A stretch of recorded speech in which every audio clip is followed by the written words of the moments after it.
Good morning. As you say you have joined the meeting, we can hear what you are saying. Can we request that you mute where you are? Can you mute yourself? We can hear you. Mute yourself.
Yeah, I feel like I think that so you did as it was not.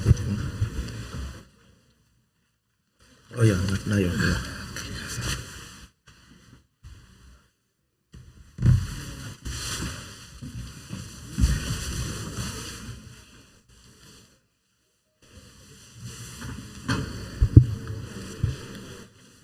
Good morning, Sanbonan. We can sing that very nice sound song in the meantime.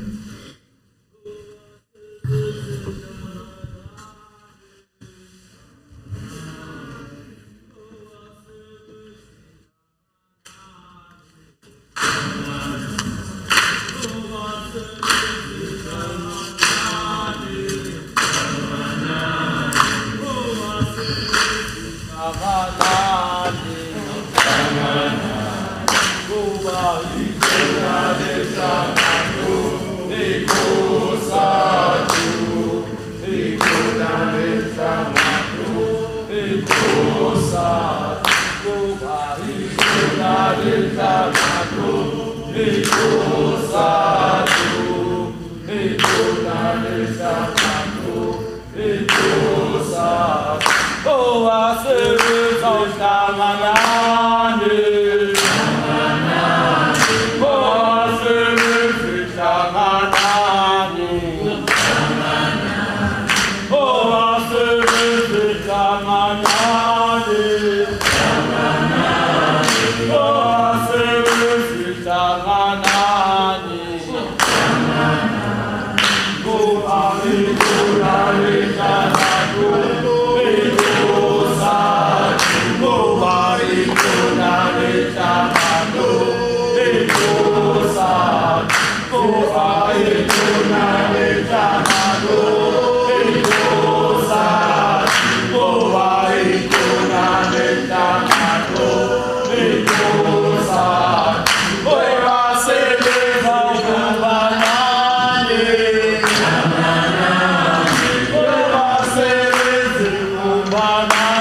Echenda sebata konekta.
Okay, nyalo by oni seletu.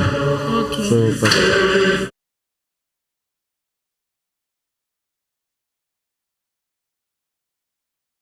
now you will say on. Put off.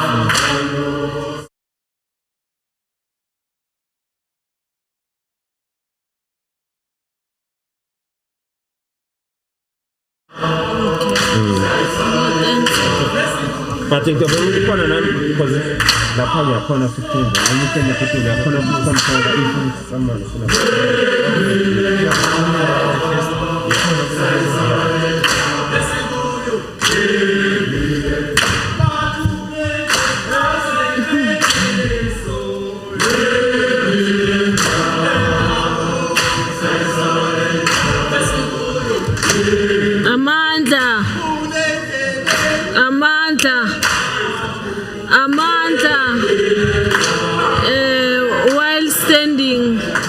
While standing leaders, Sisame Ganjalo, while standing, can we observe a silent prayer and meditation?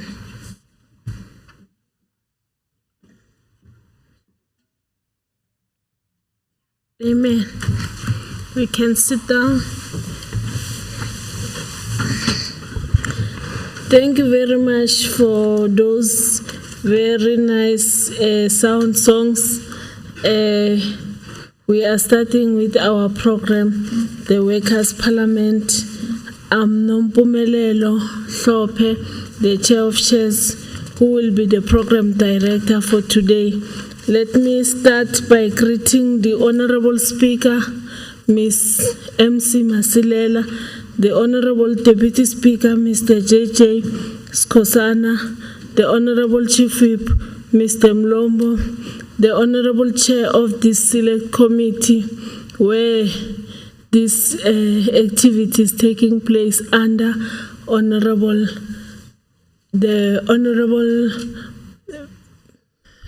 can I forget?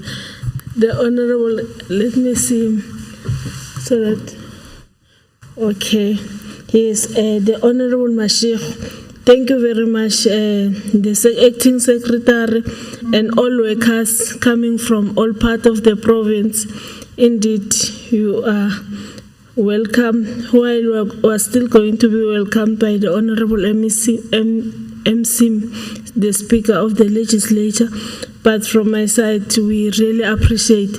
I will indicate that in the platform of the Microsoft, there are other workers who have joined us, who will participate with us in this program.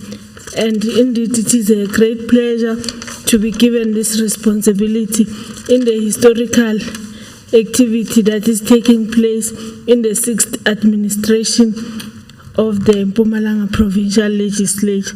Having said that, honorable leaders, the implementers of our province, without you, we know that as the leadership of this province, we won't be able to deliver to our people. The meeting is declared opened, and I will request the Honorable Speaker to welcome you where you are seated. Over to you, Honorable Speaker.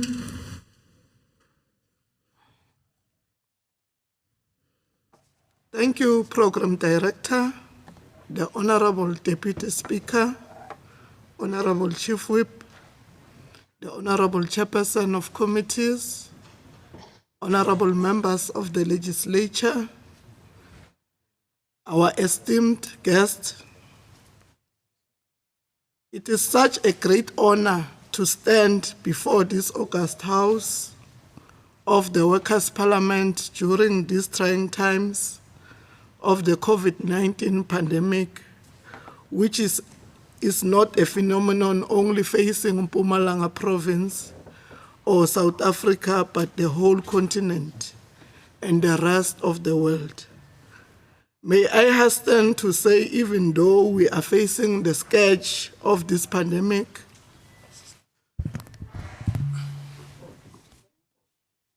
thank you.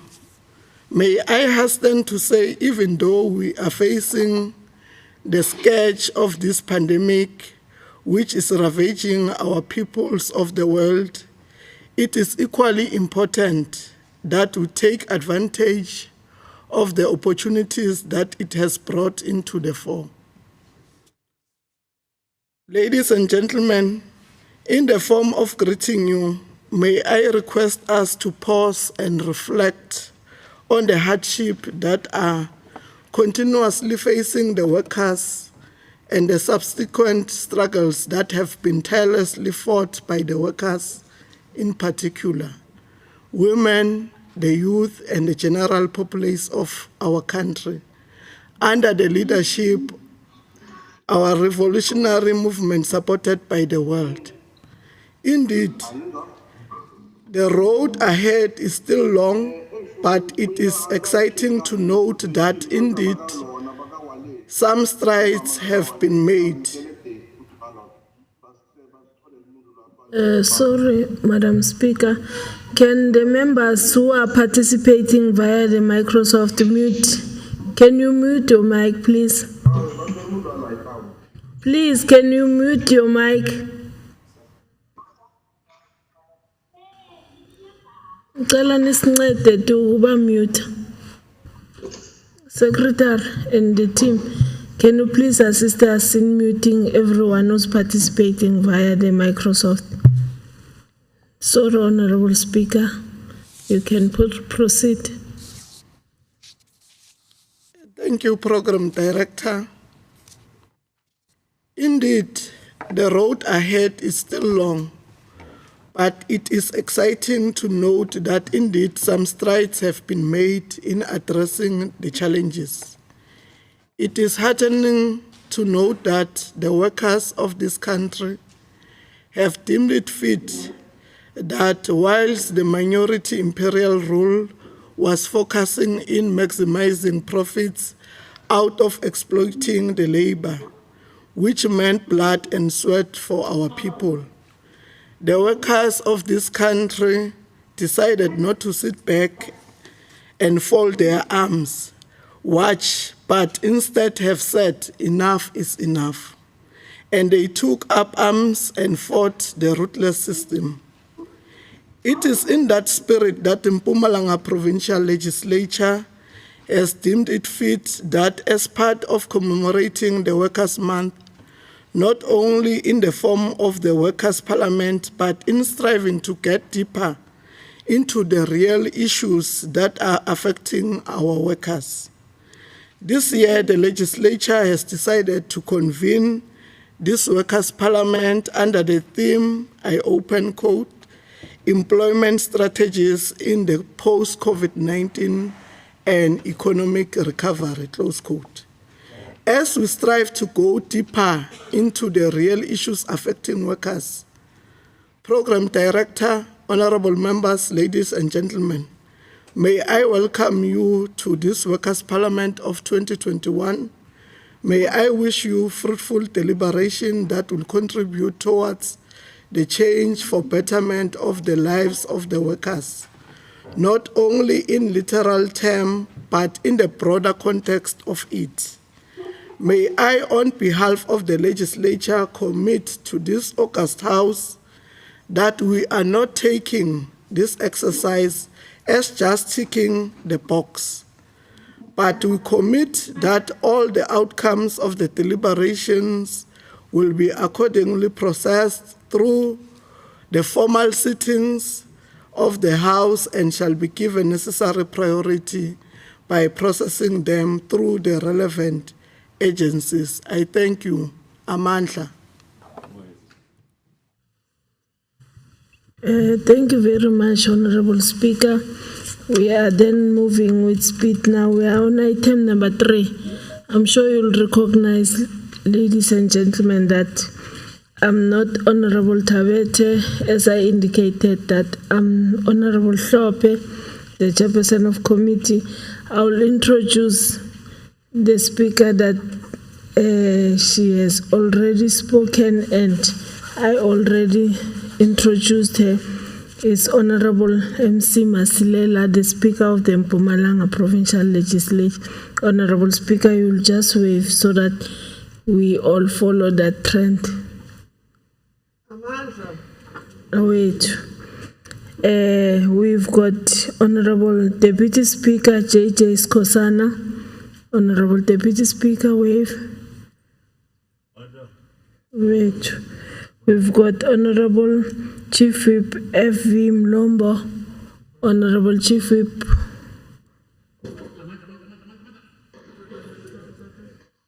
We've got the Chairperson of the Select Committee, Honorable Mashiko. The fighting spirit of Elijah Bahai, lonely. We've got the Acting Secretary and the team, so you'll be waving on behalf of all the administrator that are here. Thank you very much. We are proceeding with our program. We'll then now allow the Honorable Chief Whip to give us the keynote address. Honorable Chief Whip, over to you.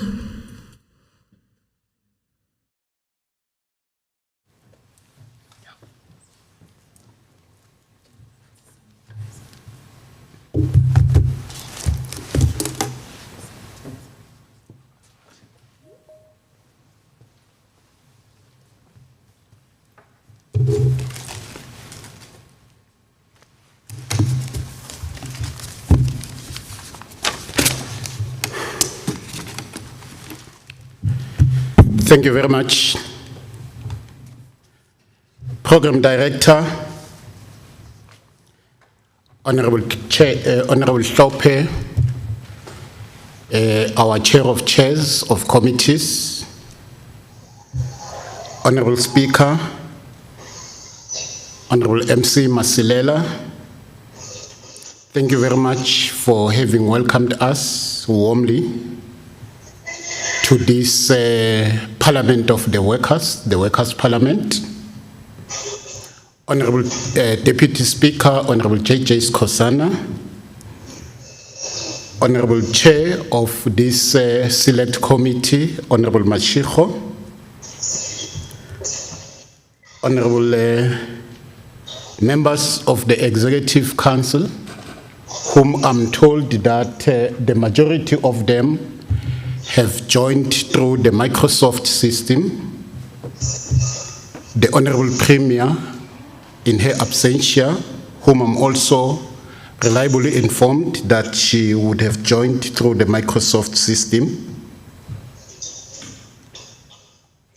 the chairperson of COSATU, Comrade Life Munini, if he's here, the secretary of COSATU, Comrade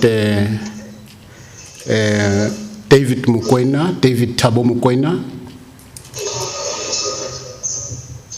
the leadership from NACTU, the leadership from SACTU, the leadership from FEDUSA if they are here, the entire people of the Mpumalanga province, the leadership from business, if they are here. I'm told, I'm reliably informed that business is represented here. Dear comrades, ladies and gentlemen, today, Honorable Speaker,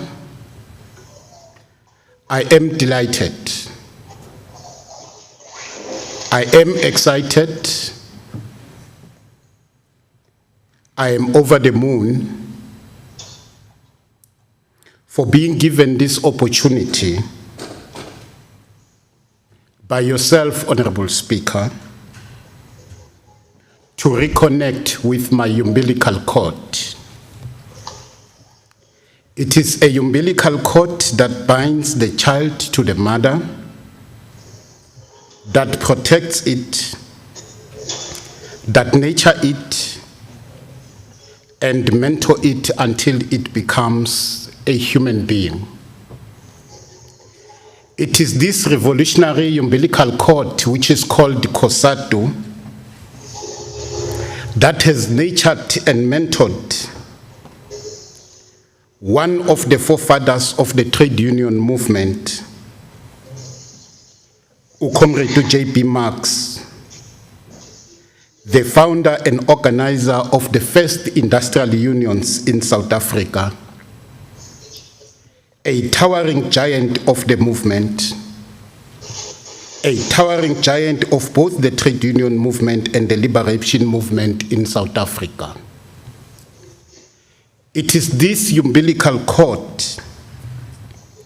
that has produced, nurtured, and mentored the revolutionaries like Moses Kotane, who mastered the art of providing leadership in both SACTU, the predecessor of COSATU, where he was leading in the formation of that Federation of Trade Unions, but he also mastered the art of working in COSATU and in the South African Communist Party as the General Secretary of the Communist Party, but also being able to master the art of, while he was providing leadership in SACTU and the South African Communist Party, but also being a profiled and important member of the NEC of the African National Congress. It is this umbilical cord called COSATU that gave birth to the founder of COSATU, the late President Elijah Bagai, the first president and founder of the Congress of South African Trade Union, who was known as the Lion of Craddock, who confronted the Botha regime head-on and gave the apartheid president only 6 months to ban the past laws and all the pillars of apartheid. These leaders that I have mentioned, and many more of them, their revolutionary spirit is here with the workers of today. Their bones are shaking with pride. Their bones are shaking with happiness and confidence, because in their peaceful sleeps in their graves, they are being assured that the revolution for which they paid a supreme sacrifice is definitely in the safe hands in yourselves. They are happy that we, the workers of today, the COSATU of today, the advanced detachment of today,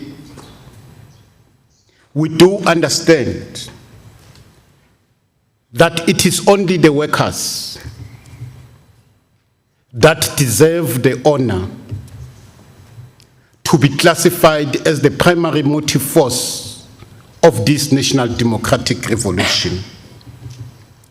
They are happy in their peaceful sleep because they do understand that we do understand, as they did, that the workers who work in the different sectors, in the mines, in the farms, in the schools, in the clinics, in the hospitals, in big factories, they are in fact the drivers of change and the locomotives of change towards a better life for our people.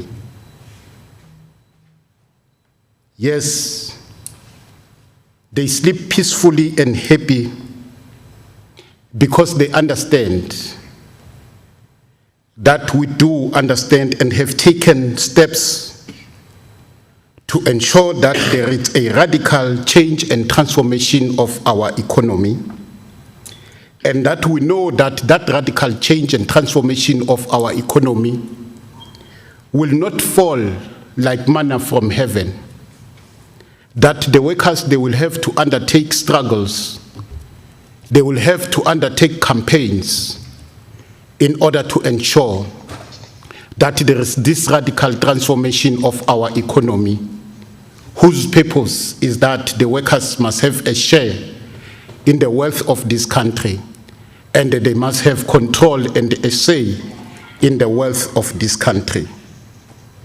And we do understand that workers, and we want to thank you, because you are the last line of defense.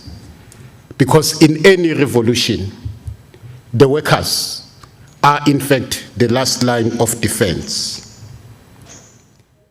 In this province of Mpumalanga, the Workers' Parliament has been taking place since 2005. Luckily, I was part of those processes when I was still wearing the head of being the leader of COSATU in the province. Since then, in 2005, both organized labor, business, and the provincial legislature used the Workers' Parliament as a platform for collaborative efforts to change the lives of the people and make it better. And I want to argue that the reason why we are here today is to do exactly what we started doing in 2005, to use this Workers' Parliament as a collaborative effort to change the lives of the people to be better. And I think we must welcome that in her opening address, the Honorable Speaker of the Legislature has already indicated the processes that would unfold in order to implement this collaborative effort, the decisions that will be taken by this collaborative effort.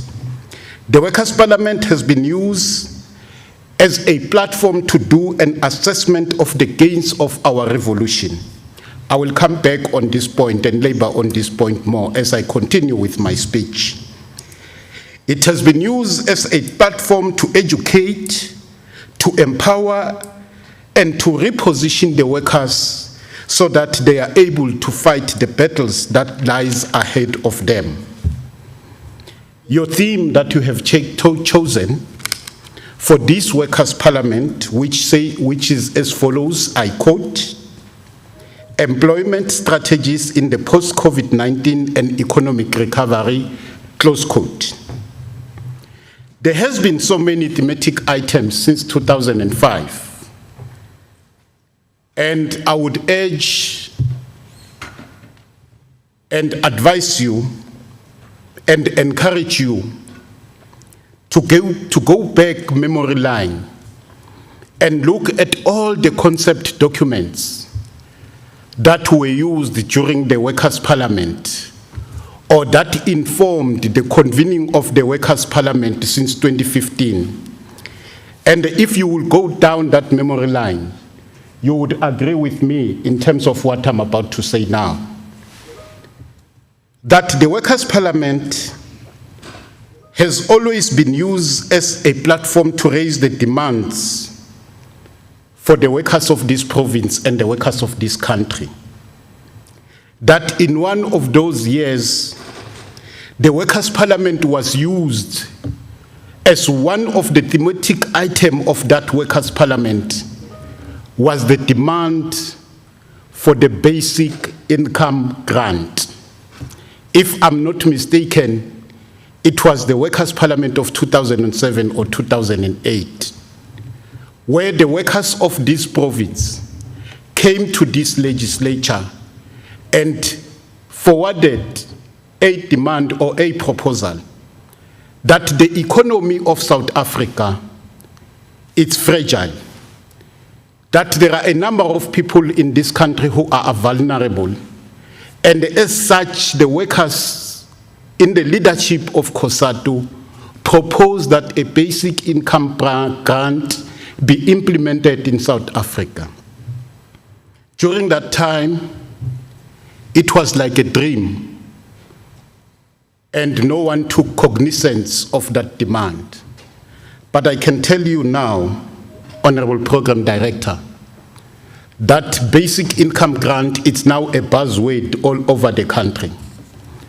That there are protests now, as I'm speaking, directed to Parliament, where vulnerable people within our society, the poor and the poorest, the working class of this country who are unemployed, are demanding for government to implement as a matter of extreme agency the basic income grant. So the workers of this country and the workers of this province, they need to pat themselves on the chest with pride that they provided leadership to the country at a time no one wanted to sort of second that proposal. Secondly, the workers of this province used this Workers' Parliament to raise the plight of farm and domestic workers. And I can tell you now, without mincing my words, that those struggles, that collaborative process between the workers of this province and, in fact, the provincial legislature to deal with issues that affect the vulnerable workers in the form of farm workers and domestic workers has paid out. It has paid out, Honorable Speaker, because today we have got sectoral determinations in both the farm sector and the domestic sector that deals with or that does a determination in terms of the minimal standards that would have to be applied in both the farming and domestic sector. The workers of this province use this platform again to advocate for the introduction of a minimum wage. If I'm not mistaken, it was the Workers' Parliament that said in 2014 or 2015, I can remember, that one of the thematic items in that Workers' Parliament was in fact the demand for the minimum wage, and we were requesting government to speed up the process of legislating that there should be a minimum wage in this country. And these struggles were led by the workers through the collaborative process of this only Workers' Parliament. I am proud to stand before you and pronounce that in South Africa today, across sectors, there is no employer that is expected to pay less than what the minimum wage stipulates, which is 3,500 rand a month. Workers also use this platform, Honorable Speaker, to advocate for the realization of the second phase of our democratic transition and, in fact, transformation. They did this because workers believed that it is only when we have got radical programs to transform the economy of this country that the plight of workers will be taken care of, that the unemployed will become employed, that the dwindling economy will grow and create more jobs, that those who do not have a say in the economy of this country will have a say, and those who do not have control in the economy of this country would have control. There are so many gains that workers have achieved in terms of leading that struggle for the radicalization and transformation of our economy. Unfortunately, as your theme rightfully says, COVID-19 and its impact. COVID-19 came in 2020 and reversed all the gains that have been achieved by the workers and caused unemployment. Workers have also used this platform, Honorable Speaker, to advocate for the introduction of the National Health Insurance. At a time when there were a number of people, including private sector, monopoly capital, who were against the introduction of the National Health Insurance, but workers, because they understood that the National Health Insurance is going to benefit them, they use this collaborative effort to begin to strive and to work towards the attainment of the National Health Insurance. As we speak today, the National Health Insurance is being implemented across the country. We see an improvement in terms of the services which are being provided in the different hospitals, in the different clinics, because of the implementation of the National Health Insurance, despite the protest by monopoly capital against the implementation of the National Health Insurance. So, Honorable Program Director and Honorable Speaker, I was raising all this point to lay a foundation to indicate, Honorable Speaker, that we are here today as the children of the toiling workers who paid the supreme price for our freedom, which we have just celebrated on the 27th of April. We honor those workers who died for the cause of freedom, and those workers today who have risked their lives in the line of duty as frontline workers, serving the nation to fight against COVID-19. According to statistics, this province has lost more than 70 healthcare workers. The guiding vision for the struggle of workers in our country was profoundly expressed in the Freedom Charter in the Congress of the People in 1995, when it declared as follows, I quote, "There shall be work and security," close quote. It further made the call as follows, "All who work shall be free to form trade unions. to elect their representative and make wage agreements with their employers. The state shall recognize the right and duty of all to work and to draw full unemployment benefit. That is what the Freedom Charter is saying. And what we are doing today and what we have been doing is the direct implementation, is the direct response in terms of the implementation of the Freedom Charter, which was crafted at the Congress of the People in 1955. Again, the theme of this workers' sectoral parliament, which says employment strategies in post-COVID-19 economic recovery, perfectly captures the realities workers face as the country and the province battle to find concrete measures to build the economy from the destructive impact of the COVID-19. The new economy we create should in fact be able to create sustainable and quality jobs. Our country's strategies should be able to create an inclusive economy where all our people, including the small, medium enterprises, because it is the small, medium enterprises, the SMMEs, that creates most jobs in this country.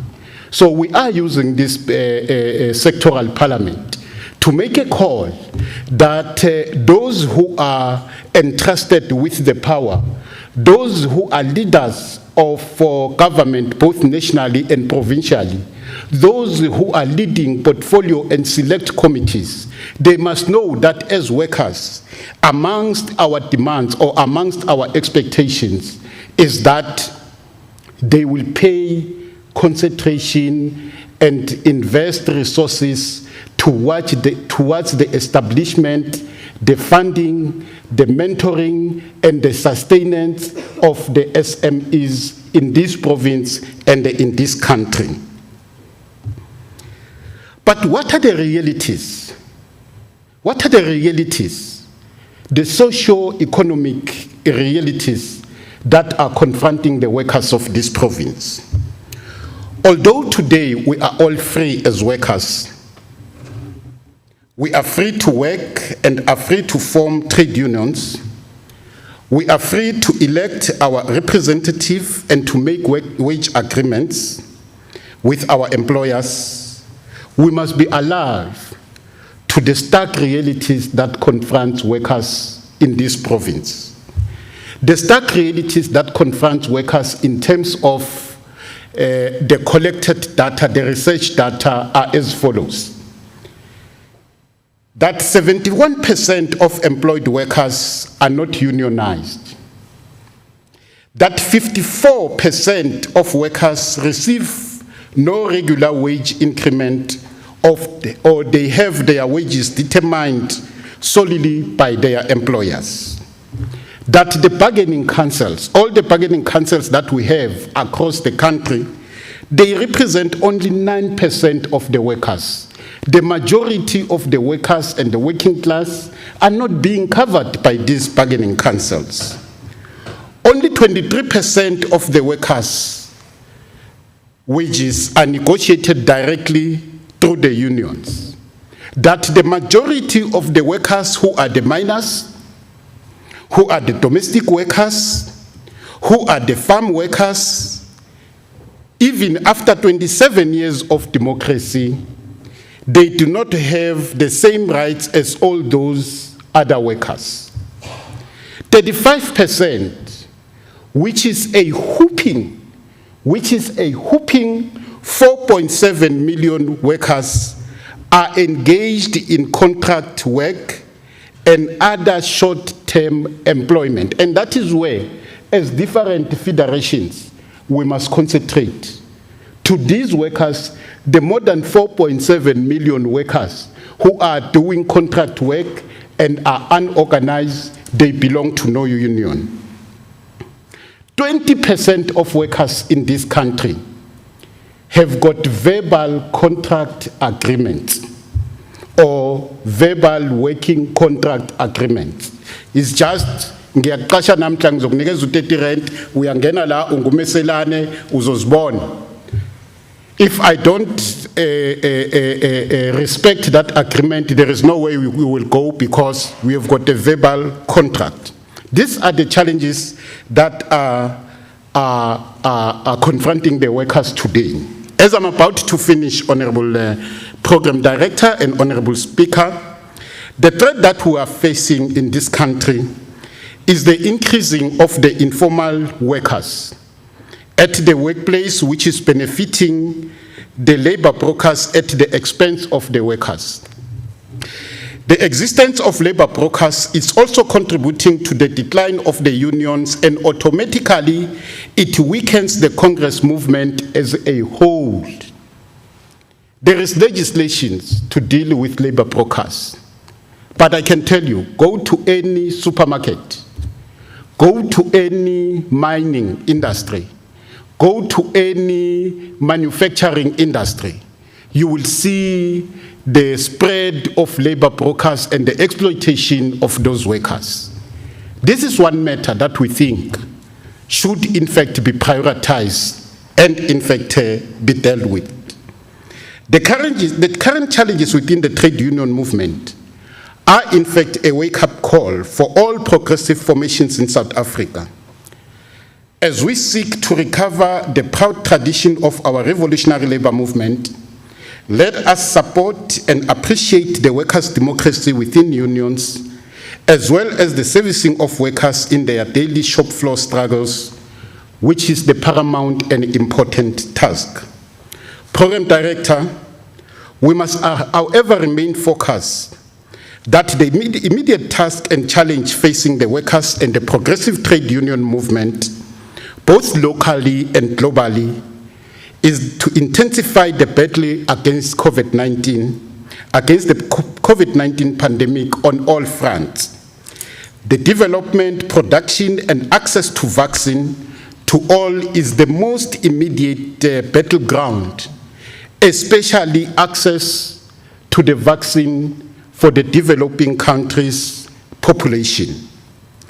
This is the stark reminder of the realities workers face on a daily basis, a stark reminder of the realities that workers live under, which is a call for this legislature, which calls itself an activist legislature, to play a role to ensure that our 27 years of celebrating freedom is in fact complete and it has relevance to the workers.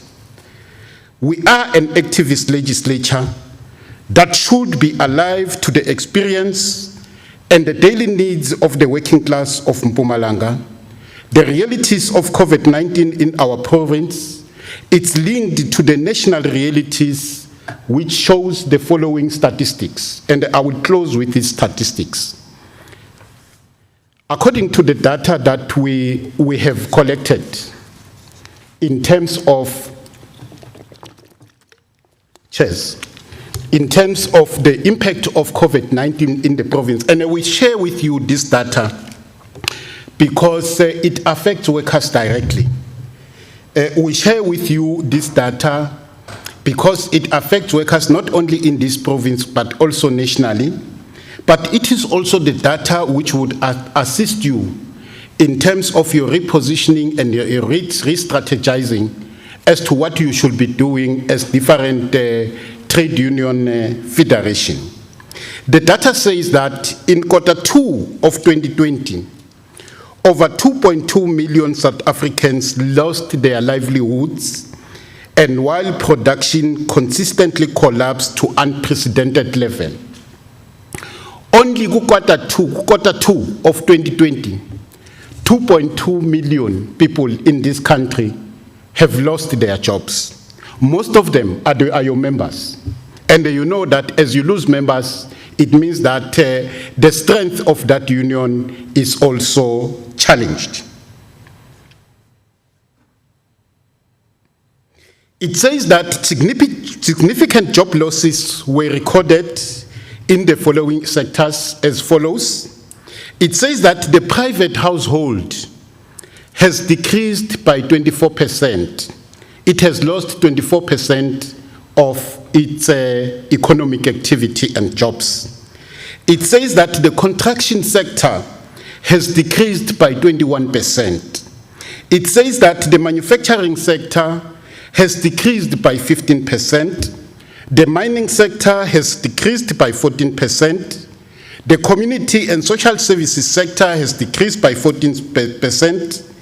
And estimations are that the economy will contrast by 7% for the year 2020, with a potential loss of job standing at 3 million. So by the end of this quarter, because we have already finished the 2020 financial year, the estimates in terms of the number of jobs that would have been lost as per the impact, the result of the negative impact of COVID-19, they stand at 3.3 million jobs. But having recognized that, let us also recall that in Mpumalanga, most people are also employed in the informal sector of the economy, which suffered the most devastation after the lockdown regulations were implemented. These informal traders, like any other worker, they feed their families as well. They look after their children. They create jobs through their economic activities. They make a contribution to the economy of this country and province, because after they have done their economic activities, they come back and buy from the same shops, the same restaurants, the same supermarkets. The Provincial Economic Recovery Plan, which the provincial legislature is in fact formulating and in the process of beginning to implement, we call upon that it must include the private sector and development of small and medium businesses. We call upon the provincial legislature to target the big projects and programs like the Nkomazi Special Economic Zone that is going to be built, so that it is able to create a large number of jobs, like the Mpumalanga Fresh Produce Market, so that it is able to create large number of jobs, like the agri-hubs that are being built across the province. One has been built in Mkutlu, the other one has been built in Mkondo, the other one is being built in Esiabuswa. We are saying that organized labor must be cognizant, must be aware, must be sensitive to these mega projects which are being implemented, because their aim is to ensure that there is a creation of quality jobs. What is to be done then? Our proposal is that going forward, as the Honorable Speaker has already indicated, that this Workers' Parliament must not just be a talk show, must not just be a by the way, must not be a right-ticking exercise, but that we must have a scientific, systematic mechanism to track all the decisions that will be taken today and ensure that they are implemented. That the legislature, as able led by the Honorable Speaker, would have to ensure that these decisions are cascaded to the respective select and portfolio committees for them to be able to follow up and ensure that these decisions are implemented. And that if it is possible, we should emerge here with a structure that would be able to supervise the implementation of this decision. You might call that structure a steering committee, which will be comprised of senior managers from the Office of the Speaker and senior leadership from the trade unions that are represented here, so that that steering committee is able to follow up on the implementation of these decisions. Again, we are saying our being here should ensure serve its purpose. And its purpose is neither than to serve the interest of the people whom we are representing here. Because we are not here as shop stewards to represent ourselves. We are here to represent workers. And workers, all what they want to ensure that jobs are created. They want to ensure that the economy grows. They want to ensure that their lives becomes better. They want to ensure that their children are able to go to school and they be able to be fed at school and get better quality education.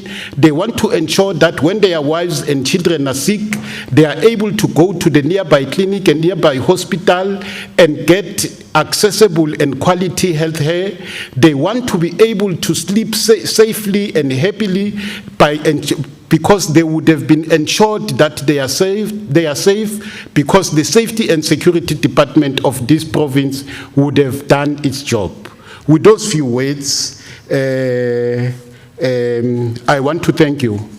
I want to thank you very much and indicate that this is what is called a keynote address. Thank you, and thank you very much.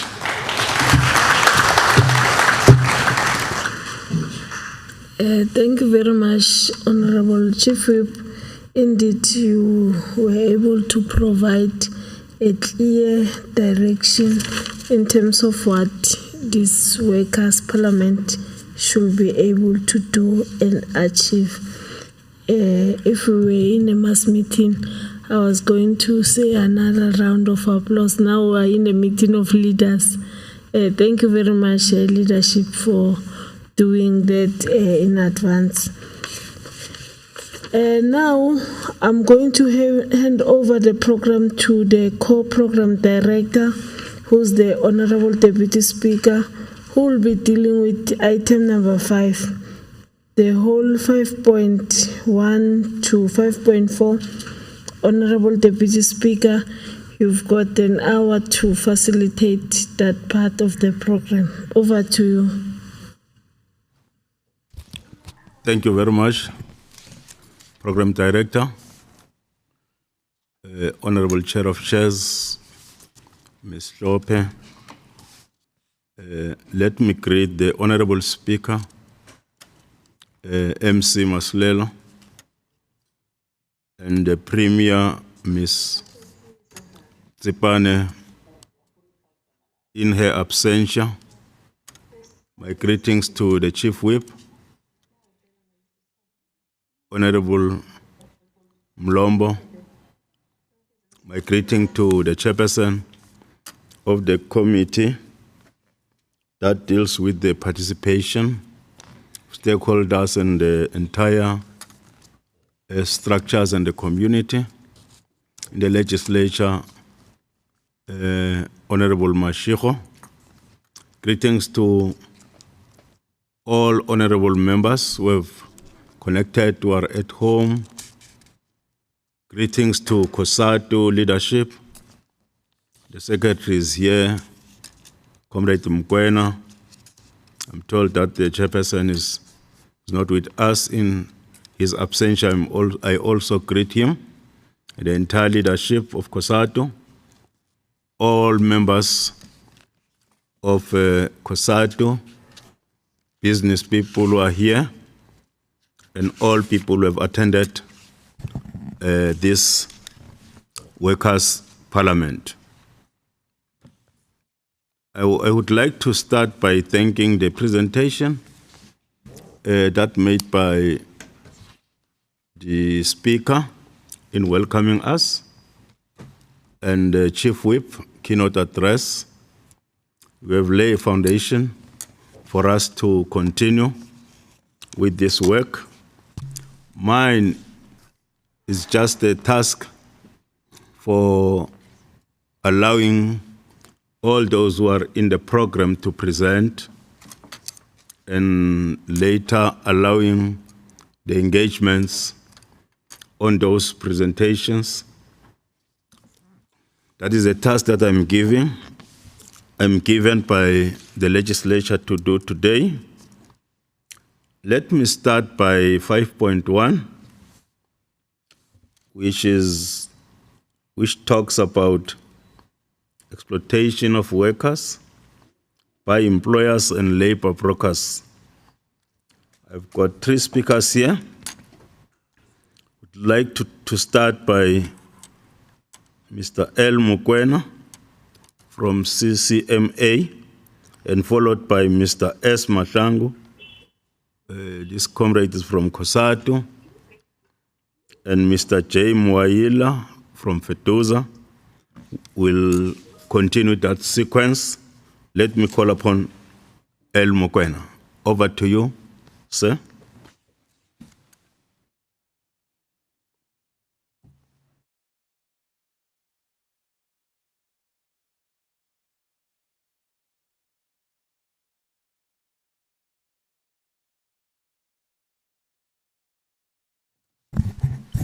Is L. Mokoena with us here?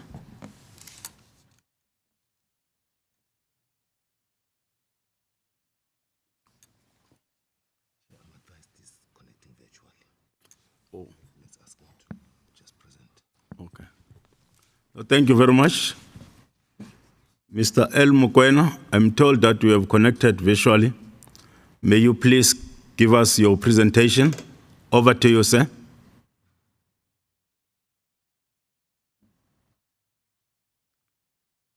Mr. Mokoena, can you hear me?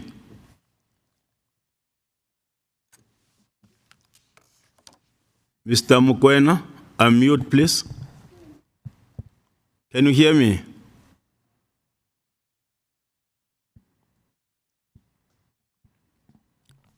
No, it seems there is no response. Mr. Mokoena, it's your time to present. Over to you, sir. What's happening now?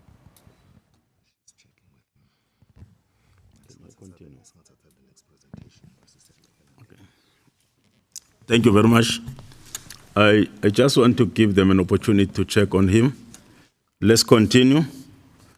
I'm calling upon COSATU, Comrade S. Mahlangu. Please give us your presentation. Over to you.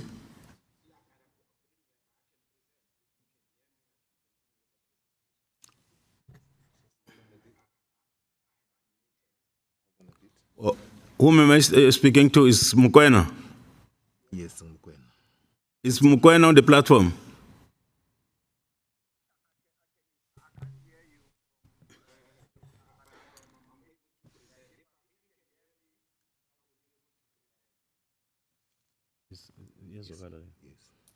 Mr. Mokoena, over to you. Mr. Mahlangu, just hold on. Let's give him so that he can present.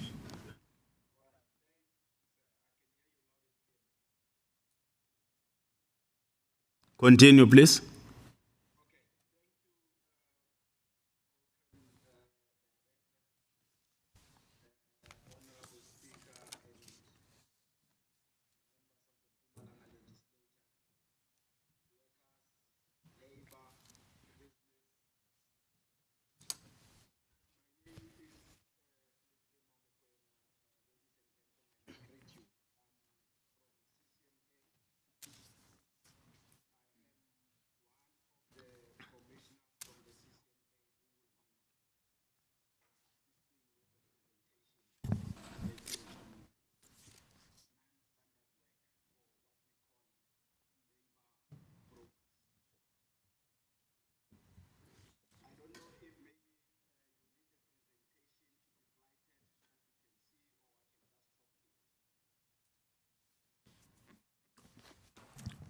If you are able to flight it, you may do so. But if you are unable, I should think you may just proceed.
Mr. Mahlangu, may you please come to your conclusion for the sake of time?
Thank you very much.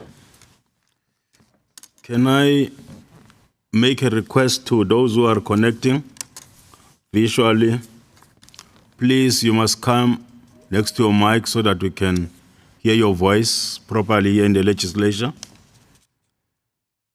And I also want to give some minutes on these presentations, otherwise we'll stay here for the whole day.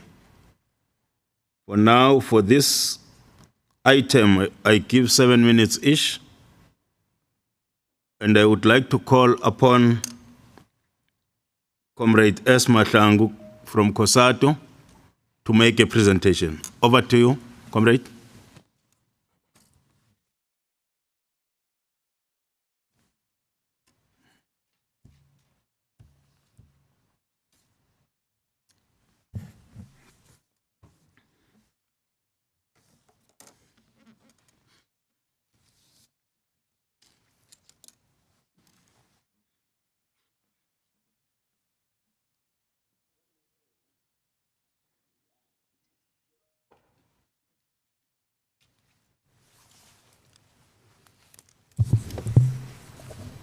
Revolutionary Greetings Program Director. Due to a very short time allocated, allow me not to greet each and every member in this house, but to just say revolutionary greeting to everyone present. Our argument is that casualization, labor broking, and informalization of work. These three concepts are inextricably interwoven, if not intertwined. So as we are going to make our presentation, we are going to deal with these issues simultaneously. So we are saying these three concepts or challenges gives birth to what we can call a precarious work, which is characterized in almost four things. One, they present a lack of job security. They present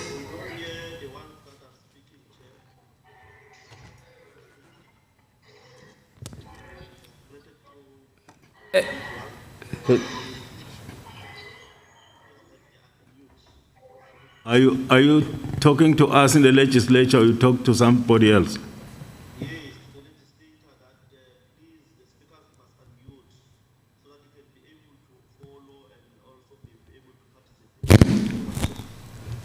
Okay. Staff members, can you assist? Maybe that mic is not heard outside there. Is it eating on our time, Chair? Or? Okay, okay. So we have just mentioned that it presents lack of job security, the lack of social protection, lower wages or salaries, and limited, if any, benefits. And as they manifest themselves, they become a global challenge or a global phenomenon, a global a problem. So, a program director, we have tried to put global perspectives, Southern African perspectives, South Africa's perspectives, and our own perspective of view as COSATU on this. And we were prepared to look a bit on the case study and the legislations that has unfolded on these issues. But I will try and maneuver on as fast as possible on what I can able to touch on. So maybe firstly, let's try to define, is to say what is our understanding about casualization. A casualization, we say, is a process in which employment shifts from a preponderance of full-time and permanent positions to a casual and contract position. And we are saying often to the utter disadvantage of the labor force, as we have stated. And labor broking, also known as a TES, as the CCMA was presenting, temporary employee service, in terms of section 198 of the LRA, is where companies employ a casual workforce through labor brokers, which are agencies that provide these workers for a short period of time.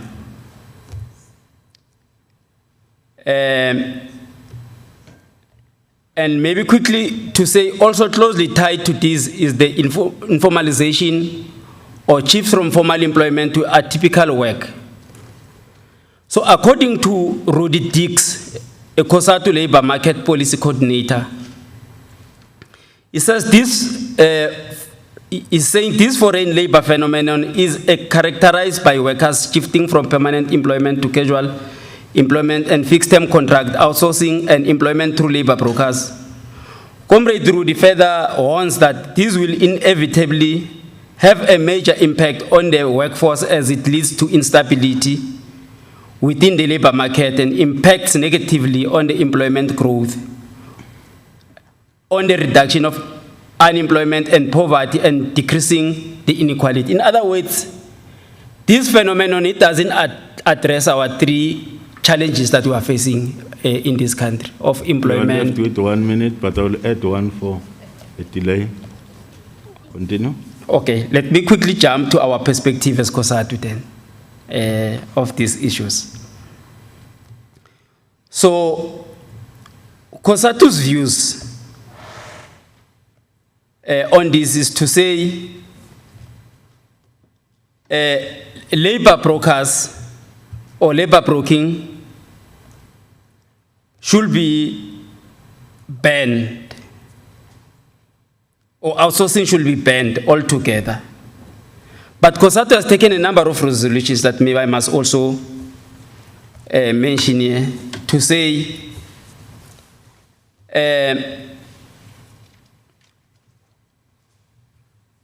all outsourced jobs that are long-term and permanent in nature, companies and the government alike, because in the government it also happening, and across all sectors, including mining, energy, and construction sectors, must be insourced. In other words, we must move towards that. And you are saying it is upon the makers of the legislation to change legislation, because labor broking comes itself in terms of the legislation, as we have stated, that is the labor related, to say it is within our powers as legislatures to change the Labor Relations Act and make sure that the issue of the labor broking is unlawful. We know very well that will come with a whole legal glitches and challenges, as it happened in Namibia. Okay, no, thank you, Chair. Wrap up, please. Oh, no, thank you very much. Can I call upon the speaker who will follow? That is Mr. J. Mwaila from Feduza. Over to you.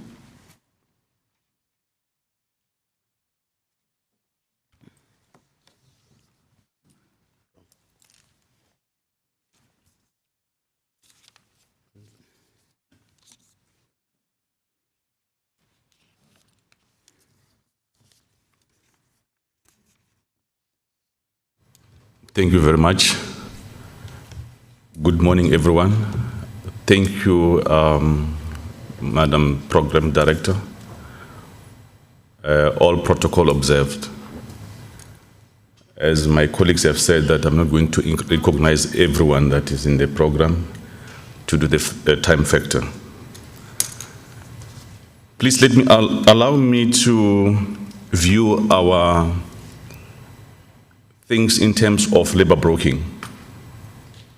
You're given 7 minutes, please. I have time already. Thank you, Program Director. As a federation, which we are all the sectors of workers, we've noted that the labor brokers are just there to become vampires, where workers who are supposed to be given a certain benefits, but are not going to be getting those benefits due to the fact that there is a triangle relationship, which we are not condoning that. Because in that triangle relationship, only the brokers are the ones that are benefiting out of the sweat of the workers. For us, it's not an issue that it's for negotiation. It's the issue that needs to be dealt with the agency that it deserves. As we looked at the statistics that have been put on, there's a number of issues that we felt that we need to make sure that as workers, we have to stand firm and make sure that we report those kind of things that are happening, because there is a tendency to try to divert from the legislations. One guy once said, if you want to break the legislation, you must know that legislation first. And we've noted that these guys, they've got a way of dealing with these legislations. So with this, then saying that if there is any job that has been created, which the recognition of the short-term work, some of we can call them seasonal works, but then in terms of employing those people, it must happen in such a way that those workers are employed in terms of the life share of that work. If it's the season for that season, not where you'll find that an employee will be called to come and work for 2 months or 3 months, but then the life share of that work is around 6 months or 8 months. But to avoid making sure that the worker benefits 100% to what is due to them. So we are calling upon the legislature to make sure that we guard against those things. But our view is that the legislature alone cannot be able to guard against those things. We need to have a partnership between the workers, business, and government. I would like us as province maybe to introduce something called, I'll call it a PEDLEC, where the province, I'll call it a Provincial Economic Development and Labor Council, where we can be mimicking a NITLEC in that national level, so that we can be able to deal with these issues. It can't be correct that we only have this kind of engagement once a year. How do we then implement?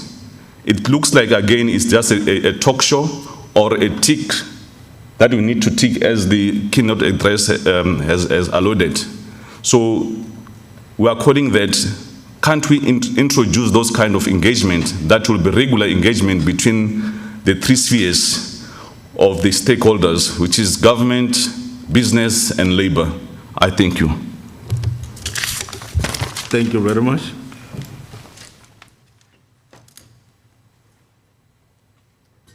I will call the next speaker for the next item, that is economic recovery in the province. And I will give 8 minutes for each speaker because I've got 2 speakers here. I'll call upon Mr. N. Sivitse from the Department of Economic Development to give a presentation. 8 minutes, sir. Thank you, Program Director, Honorable Speaker, and members of the legislature, leadership of labor, business, and greetings to all. I'll start with the challenges that led to the development of the economic recovery plan. The 2008 World Economic Meltdown plunged the South African economy into crisis. And since then, the country has not been able to grow the growth rates that it had before that crisis. The outbreak of COVID-19 in March 2020 found a vulnerable South African economy and actually deepened the economic crisis. GDP fell by 16% in June 2020. Sorry, sir. May you please come next to the mic? Okay, thank you. So that those who have connected can get your voice, please. Continue. Yeah, thank you. And it's expected that Mpumalanga will record eventually a negative growth rate of approximately negative 7% in 2020. The quarterly labor force survey of Statistics South Africa, published in 23 February 2021, indicates that the Mpumalanga recorded 96,000 job losses in 2020. And according to the expanded definition, the unemployment rate in the last quarter of 2020 stood at 46.4%. COVID had also a negative impact on the provincial economic sectors. Only agriculture was the least affected.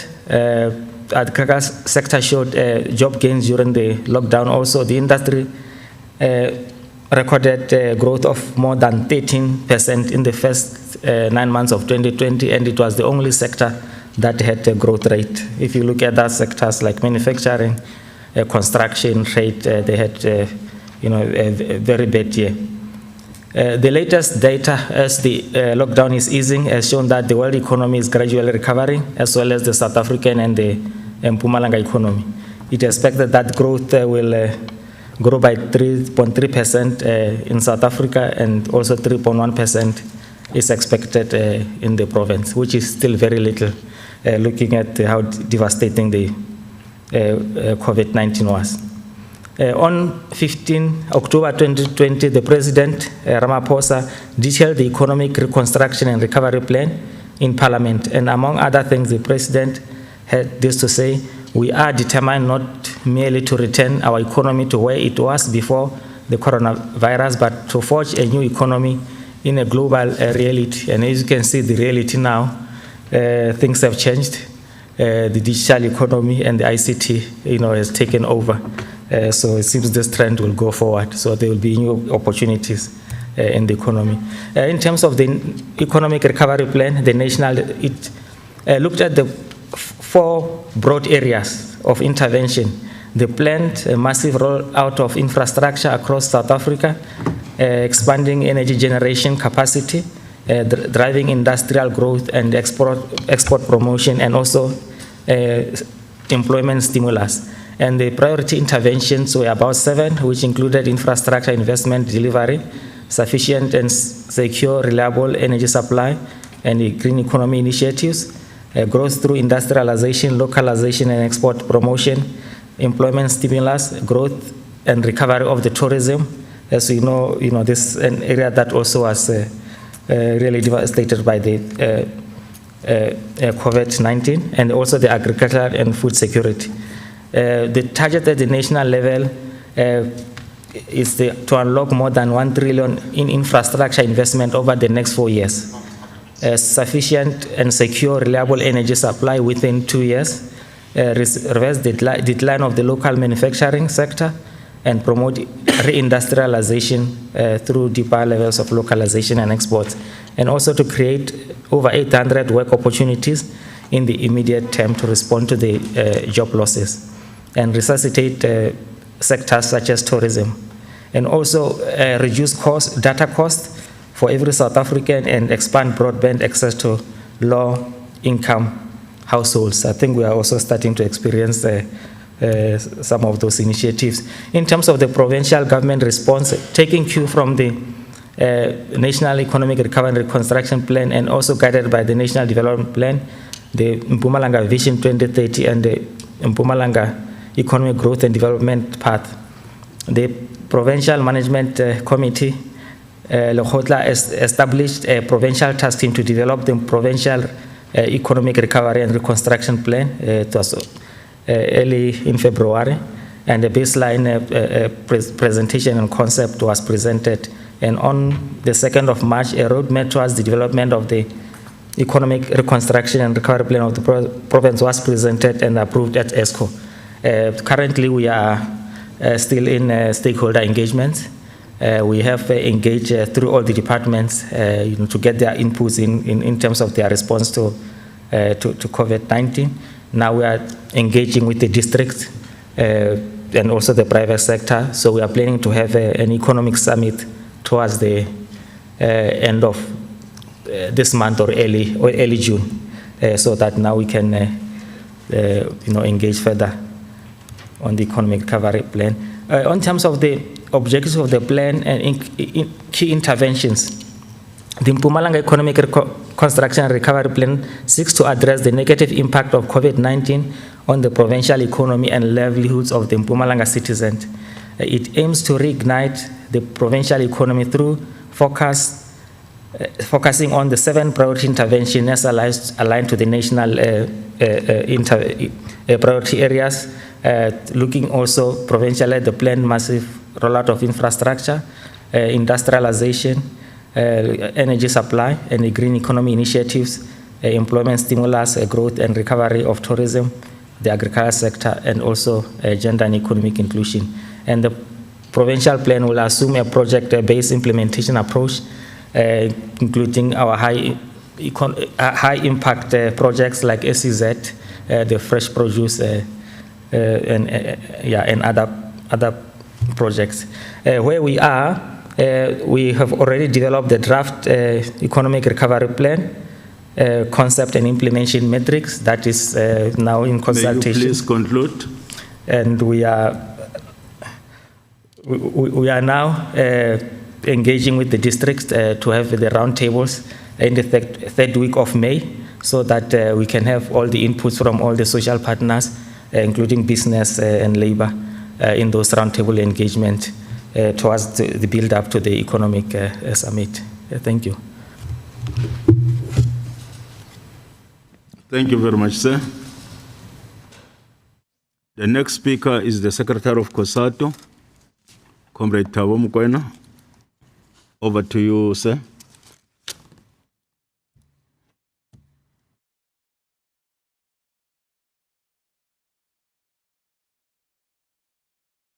Thank you, Chairperson. Let me acknowledge everyone present and say all protocol observed, taking account of the time constraints. I may not be able to greet anyone. I have already eaten on my time. Colleagues, we are going to present the perspective of the Federation on how the economy could be recovered and be developed. Because we talk about the growth and development of the economy. If you have a jobless growth, it's not a developmental economy. So we are saying the economy should always be developmental in that it creates jobs and it alleviates poverty and the triple challenges. Now we base our presentation on the premise and the framework that has been alluded and resolved upon by the National Recovery Plan as articulated by the previous speaker, guided by the National President. That, of course, the first thing is that we need to ensure that our economy is injected with the necessary stimulus. Injecting the necessary stimulus will mean you will need massive investment. Massive investment that will make sure that those who inject money into the economy will assist in making sure that the jobs are growing, and it will make sure that it assists even the struggling economies such that they are developed and they're growing. That's the first thing that we need to do. Of course, it must be driven by the different economic drivers and the economic opportunities, such as your mining, such as your infrastructure development, and all other developmental economic drivers, opportunities that the country has. But let me then immediately come to your special economic zones. These are issues that are broadly, that needs to be developed and be assisted, because these are the sectors that have been affected broadly in the economy. Now, let's come back and come closer into our province. Our province, we need to also make a clear assessment of the type of province and the type of the economic drivers that we have within the province. We have then identified here as the Federation that the major economic drivers of the economy in the province, one of the most economic drivers is mining. Now, you need to work towards ensuring that you assist mining in such a way that mining assists in developing and injecting the necessary economic development in the entire society. And you ensure that all social partners participate actively within that sector. And mining itself must provide the necessary revenue in the growth and development of our economy. It's one thing we don't see currently in the current discourse, because we are moving in the periphery. Secondly, the issue of agriculture. It's one sector that was highly hit, the hardest hit sector, which must be focused at in the province where we are. Mpumalanga, it's a rural province. We then have to make sure that how do we develop agriculture to benefit all those that stand to benefit from that economy, and it provides the economic stimulus and injection, assist the agricultural sectors for them to provide growth and development and alleviate poverty. Tourism It's another sector that needs to be looked at and also provide the necessary stimulus. We are worried tourism is highly unregulated. We need to enter that space and regulate that kind of a sector. We also want to say issues of infrastructure development. In the province of Mpumalanga, one of the major economic drivers is your infrastructure development. If you can focus on how you can develop the economy and make sure that you look at all the infrastructure that is dilapidating, you can create massive jobs in the economy and you can grow the economy and make sure that your province grows for the better. Lastly, we want to emphasize the issue of the special economic zones. We are worried as the Federation. That matter has always been spoken about for many years. We have long-standing projects that are not concluded. We cannot measure the outcomes and how far we have implemented what we so much aspire to achieve. We are saying as the Federation, if you can monitor thoroughly those special economic zone projects and ensure that they are properly implemented, we can tell you, we can achieve the desired outcome and we can alleviate and make sure that we mitigate the economic challenges that are confronting our province. Of course, as I conclude, we will want to emphasize one thing. All what we are doing must be focused on local procurement. Let's do whatever we do must always be focused at local procurement. Let's not always focus mostly at outside trading. Let's procure things locally.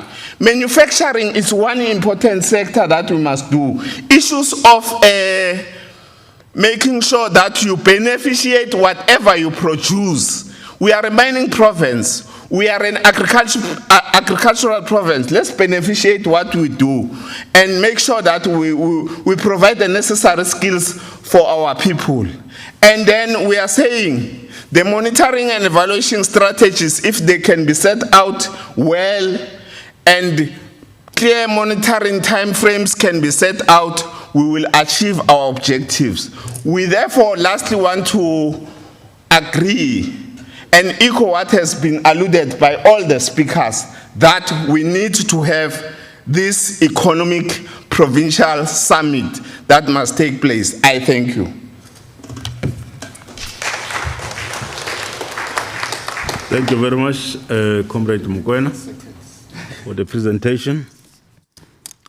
I move to the next item that speaks about rights and respect for collective bargaining. I've got also two speakers there. The first one is Miss MC Mazibugo. This is your time, ma'am. May you please present.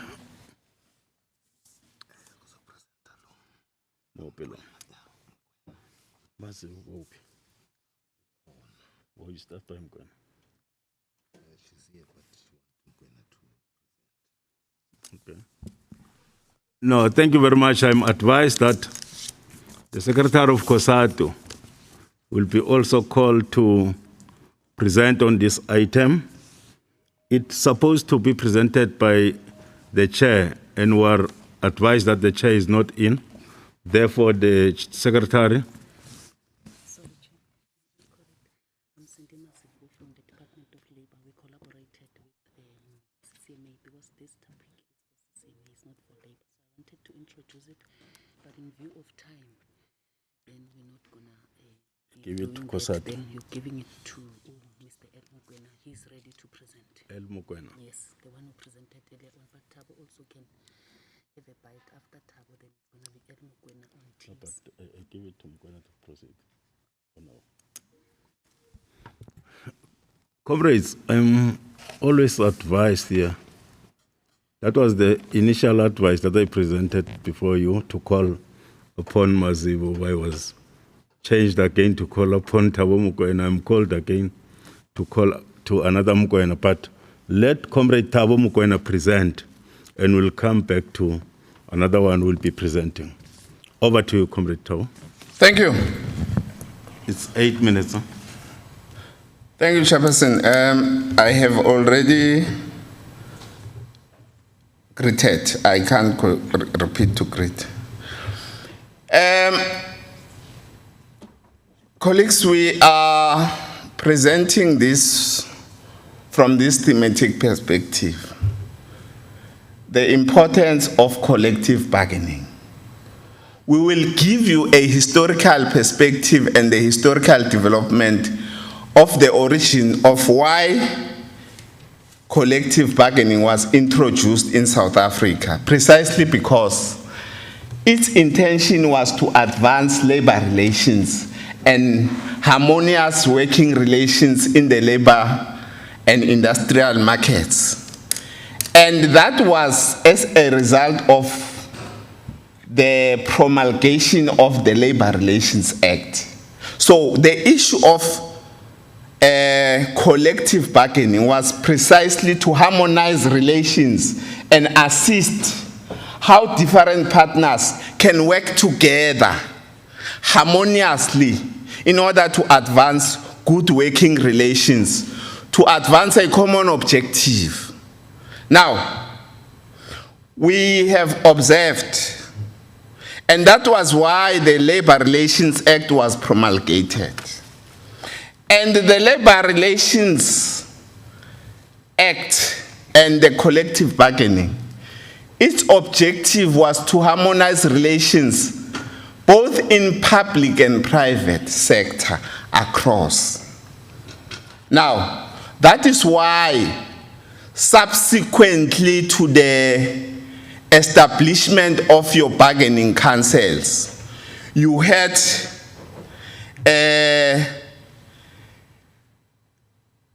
laws which speaks to issues of organizational rights.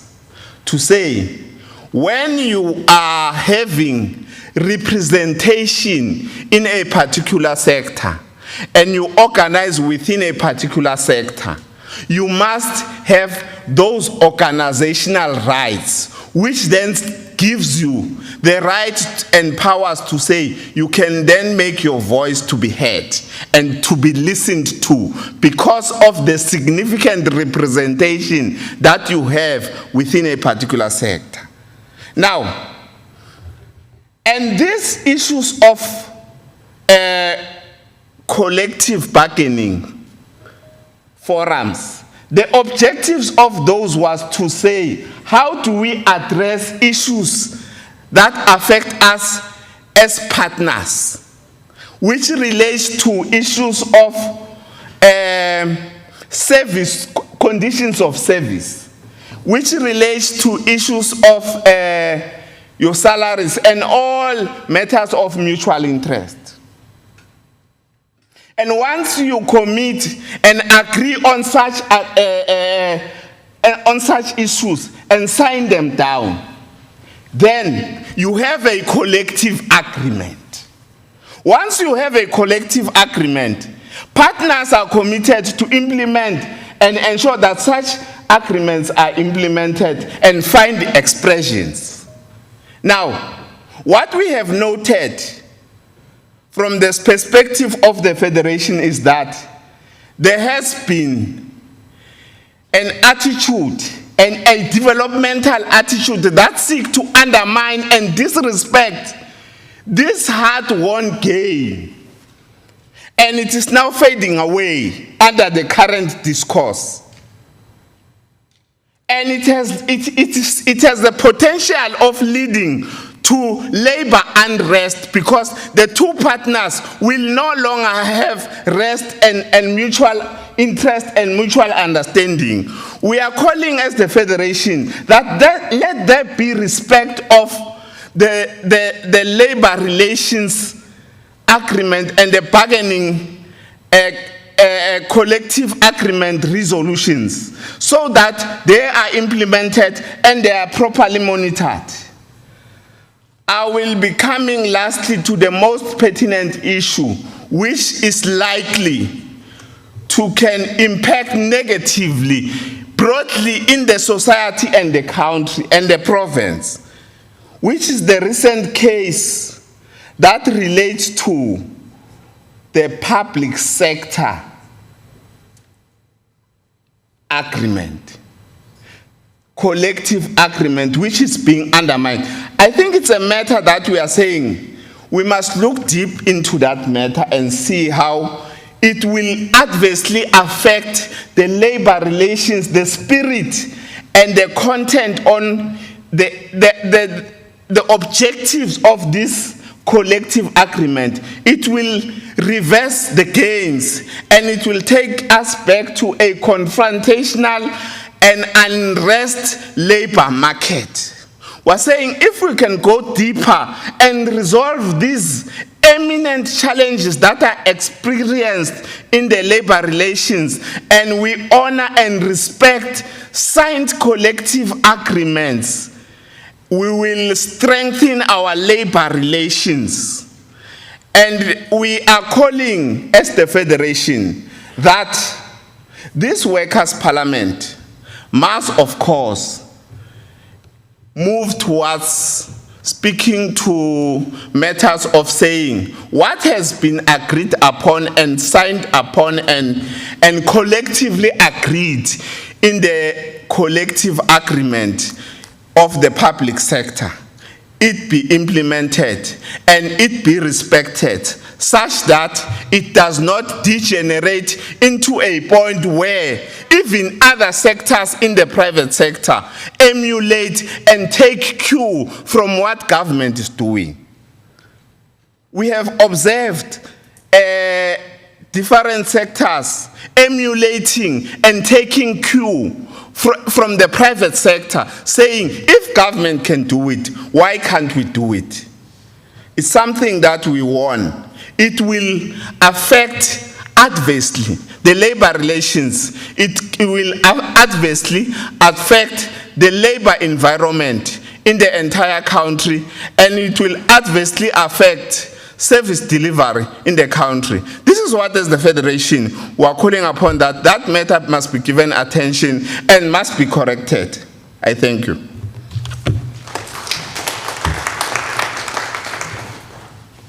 Thank you very much, Comrade Mokoena. Can I call upon El Mokoena to come and present on the same matter?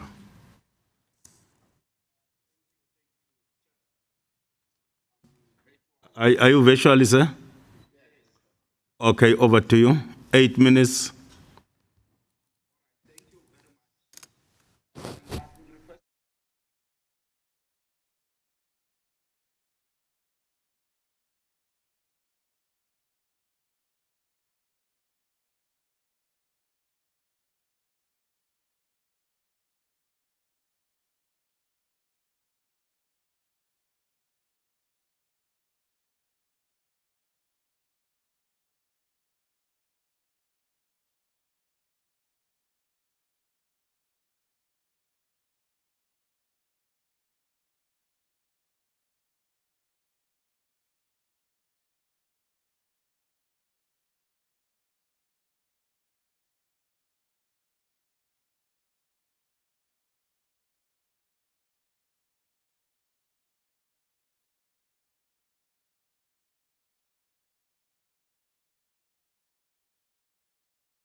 May you please wrap up?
Your time is expired, sir. Thank you very much. We appreciate all the presentations. Now is time for discussions. And our discussions will be structured in this manner. I will take 4 hands on my left and take 2 hands from visual.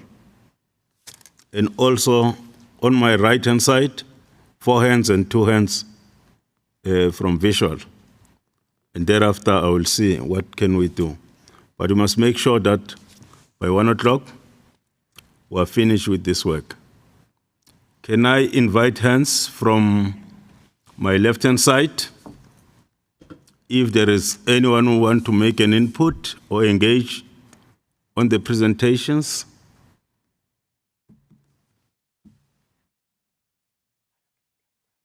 Yes. Only 3 minutes, please. Can I give you, comrade, on my left, that you are number 1, you are number 2, you are number 3, comrade. Is there anyone else on this side? Okay. Can we check visually if there are people who want to make an input? Only 2 hands, please. Visually. Lava connectile. Administration, please assist me. If there is anyone. Okay, they will bring the names as we continue. Can I allow you to make your inputs? Then I will come on my right hand side. Over to you, number 1.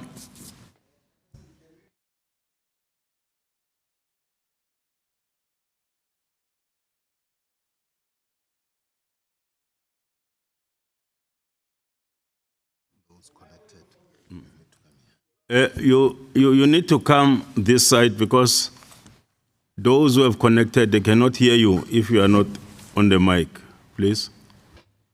Anyone want to speak this side, you come to this mic. That side, you go to that mic. Thank you. Over to you.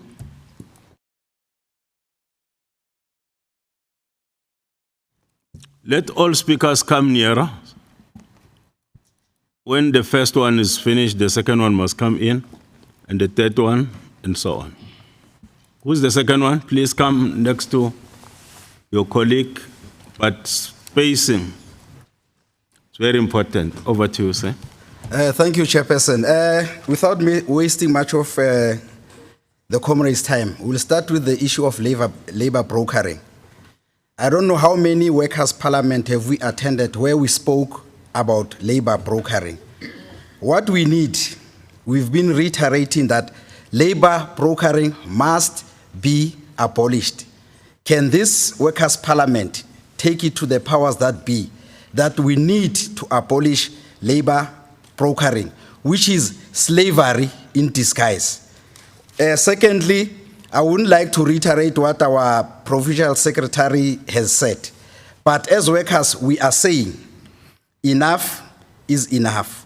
We cannot be undermined by our own comrades about agreements that we had that are supposed to be implemented, then we are told there's no money.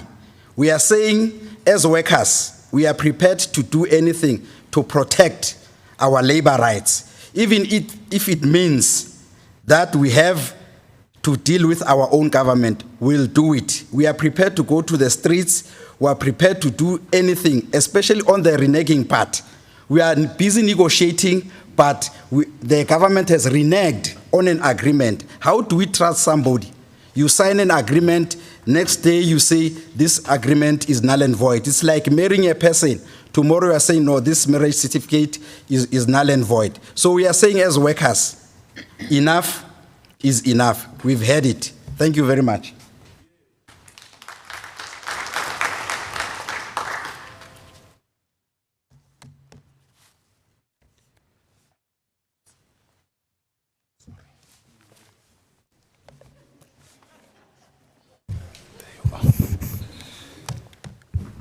No, thank you very much. Chairperson, let me go straight to issue labor brokering to say that it has been long that we've been discussing the issue of labor brokering as South Africans, especially as COSATU. I think, comrade, it is time that we scrap out the question of labor brokering. We cannot continue to discuss something that continue to oppress our people. Now, I think the question of labor brokering, comrade, is something that we should not be discussing it. Let's 2021. We should be saying 2021, it should be the last year that we talk about labor brokering as South African.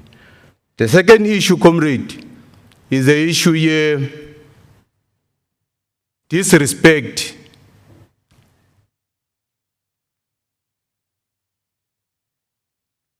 by e-government when it refused to pay workers, a special public servant, salary swap. I think, comrade, we are at the stage where we need political intervention from the ANC to make a ruling on this issue. We don't want to say we understand that we are in COVID-19 because Tito Mboweni made a statement before COVID-19 because he's going to cut salaries in my public servant. So it can't be said it's COVID-19. If you say it before COVID-19, then it was something that you have planned long time ago. Now, the second part, comrade, that I want to make is on the issue of the reviving the economy. Now, when we speak of reviving the economy, I think there is part that we are always leaving behind, the rural economy, to develop a rural economy. Every time when we're talking of bailing out the economy in South Africa, we think about these big businesses and we forget the other people that are providing mass services, especially in rural areas. We also want to raise something, comrade, that I think in legislature, you've got the responsibility of doing out community outreach. I'm raising this because it was not raised. To say, as we are busy with land appropriation without compensation, let's do community outreach and go and teach our people about food security. Because as we appropriate the land, it's a responsibility to teach each other that food does not grow in a supermarket. Food is grown on a land. Now, the arable land that we have in South Africa is almost 7%. Now, if we allow ourselves to take the 7%, so akamakaya no matindlu, we might find ourselves in the next years to come, the next generation, without arable land. Let's protect the arable land as South Africans. Of course, let's develop black farmers who are going to till the land. The other issue that I want to raise is there is shortage of water. Why can't we come out as Mpumalanga project of water harvesting. There was a lot of water, there was a lot of rain. And this water, comrade, it all flows back to the ocean without us harvesting the water. And we know that there is shortage of water. So I'm challenging the legislature to think of a project of water harvesting, which will also create much job opportunities for our people. Because as you harvest this water, you'll be having people out of 7 The other issue, comrade, is on education. I know that we are welcoming the 4th Industrial Revolution, but we are leaving behind the society that is supposed to embrace the 4th Industrial Revolution. Let us put more money on our education, especially on technology. The last thing that I want to raise with education, I'm not sure, is to make education to be fashionable. Take care of our graduate. Create, as Pumalang, a graduate grant. That graduates who are unemployed, there should be a grant that they are getting so that education should be fashionable. Basically, let's create a unity of security. Against theft and vandalization. I'm told the Deputy President is going to install my computer around Komazi today. And if there are no security that are looking after those equipment, they might be stolen tomorrow. And you can't give somebody who purchase equipment here 400,000.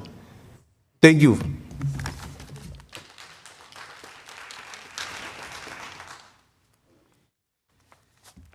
Thank you, comrades. 3 minutes, please.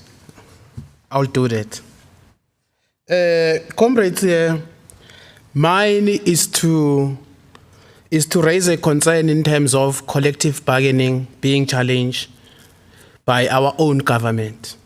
It is true, Provincial Secretary of COSATU, that the escalation of that conduct has also crippled the private sector. As I'm standing here, we are having a challenge where the biggest company at Mpumalanga, the National Key Point, has also did what the government has done. They said we are not honoring the agreement at Sosol until the government honor it. So we are having a very big challenge, of which we hope, as we are here today, the legislator will also assist us as working class to help us to say, how can we move to that challenge that has been created by our own comrades? So I am emphasizing in that issue that it is the biggest challenge, and if we as working class, we don't stand firm and be united and support the public sector in that issue, then there will be it will be a waste of time to go to a wage negotiations, because we know that there will be a case law that has been stand amongst us. They will put a pen and agree tomorrow, they will say, we are not going to honor it. The second issue that I want the legislator to help us is an issue of to strengthen the judicial. Currently, in the whole world, in the whole country, we're having a lot of brutaries, especially at Mkondo. 2 white farmers kills 2 white blacks, and then now they are out with a bail. And then now we are hoping that the legislator will help us. And also, it's not only there. Even at Mayflower, Nomadin Farm, the employer has killed a member of the union, an employee. And we are asking ourselves that this is what we have voted for as a working class. So with that, we are hoping that the legislator will also have a declaration or help us as a working class and also assist us a lot. But in the end, we will be happy if this Mpumalanga legislator also raise a concern to the national to say, we as Mpumalanga, we think that workers must be given their money because there was an agreement that was signed.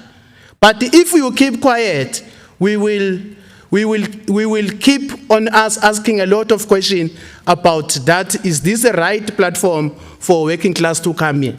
I thank you.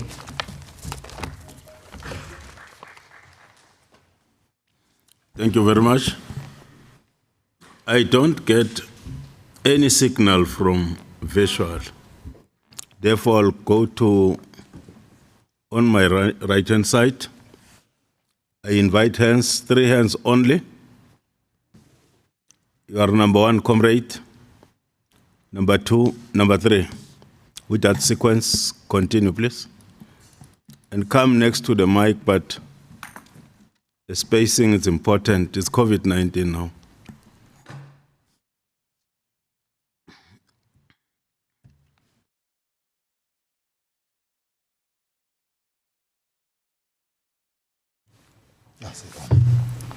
Thank you very much. I've got 3 points that I want us to look at. The first point is the insourcing of workers or jobs that is deemed to be permanent. We've got this tendency even in government to outsource work that is deemed to be permanent. Like your cleaners, we need cleaning every day. Like your securities, when I came in here, I saw it even here in the government complex. I saw private securities there, which we need to change. It is happening and it's continuing to happen. I'm not sure whether it's the so-called Egyptian style, where I get something here, then I give and then I get it somewhere. So we need to look at those issues. Secondly, is the economic recovery. I'm hoping that as a province, we can be able to get all the stakeholders so that we can be able to own the decisions that have been taken. There is a tendency where labor has been sidelining many times, and people can assist in recovering its workers. I therefore plea with the legislature to make sure that we involve labor in decision-making that affect the province and that workers are part of those issues. The third one will be the rights and the respect of the bargaining, collective bargaining. It becomes a very big challenge in terms of bargaining in the current situation, where you don't know whatever that we're going to bargain, is it going to be honored or not? As FEDUSA, we made it our priority to make sure that that bargaining resolution that have been taken in those years, it must be honored. If we remember, there is a court case that is going to be held in the 24th of August in the Constitutional Court with the very same issue, which I came to be disappointed in the judiciary. How do you then treat this matter as not an aged matter that will put it on the 24th of August, whereas we know that there's a negotiation that's going to take place now? What will be the validity of those negotiations if we don't even have a solution by now? Thank you very much. Thank you. The next speaker, please come to the mic, but take care of a spacing. Last speaker, come next to the mic.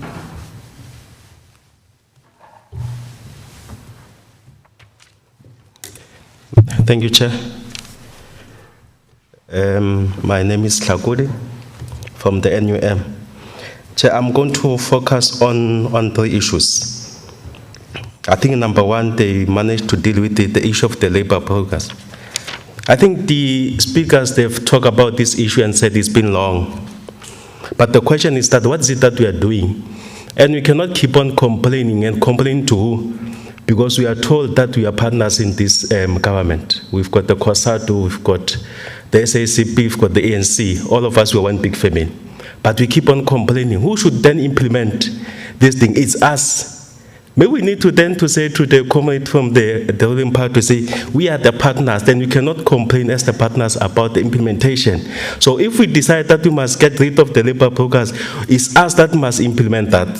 So we hope that in the next parliament we'll be saying that as the government, we have managed to deal with that, Chairperson, because some people who are benefiting is the same leadership who are sitting in parliament. You go to your Roshcon, where you'll have 25 labor brokers, all of them, and you go deep, you realize that people are benefiting. Some of us are the politicians. Now, maybe let's talk about the economy. Let's start small.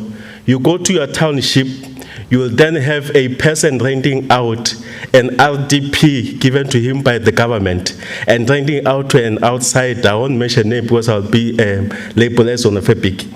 You'll then be renting out and you'll then come back and clean. What is it that we are doing? Maybe we need to go out there and teach our people that you cannot rent out your RDP to a person who will then come in and sell tamatis and avocados. And then we are saying we must develop and change the mentality of our people. You'll have a situation where we'll have a foreigners owning the whole town of Pretoria. And then you will then come back and rent out, and at some point you will be evicted. So maybe we need to go out there and change the mentality of South African Chairperson, because it cannot be correct. People are now being used, which is the last point, the issue of the COVID-19 vis-a-vis Section 189. It's been abused by the capitalist. So everybody will go out there and say Section 189 is due to the fact that COVID has hit us, that it cannot be correct. We've got so many mining sectors where Section 99 is going in left and right. At some point, we won't have NUM anymore because of the Section 189. So we are saying, Chairperson, that we cannot do the talk. We must talk and act as partners. Thank you, Chair. Thank you very much. Before the next speaker is speaking, no, go to the podium, please. Go to the podium. Comrades, let's respect the regulations of COVID-19. Let's put our mask properly, please. Close your mouth and your nose, please. It's only when you speak that you can take out your mask, but after that you must put it back again. Thank you. Over to you, comrade. Thank you, Chairperson. I've got only two issues that I want to talk about here. One, as a creative sector, we have a serious challenge because most of the decisions are taken without being consulted. One, there were two projects that were supposed to be implemented here in Mpumalanga province. One is ICC, International Conventional Center. Two is Cultural Hub. Now, this project, nothing is talking about them, everything is silent, and it's affecting our creative workers in the province, because creative workers don't have place to work. They are forced to work in the nightclubs, they are forced to work in the shebins, and our children can't go there to watch their lovely artists. So I'm appealing to the legislature today in this Workers' Parliament. Please, we are demanding those two projects because they are going to benefit all of us in the province. For instance, there will be job creation for everyone and also tourism attraction. We in Mpumalanga, we are a province of tourism destiny. But if you don't have all these things, I don't think that you are going to manage to create jobs for our artists. So that is my appeal. That's why I'm happy to have this opportunity to talk about these two projects. Thank you. Thank you very much. I'm done on this side. And there is no hand from visual. Let me go back to this side. If there are two hands that want to speak on this side, then we take it back to the leadership.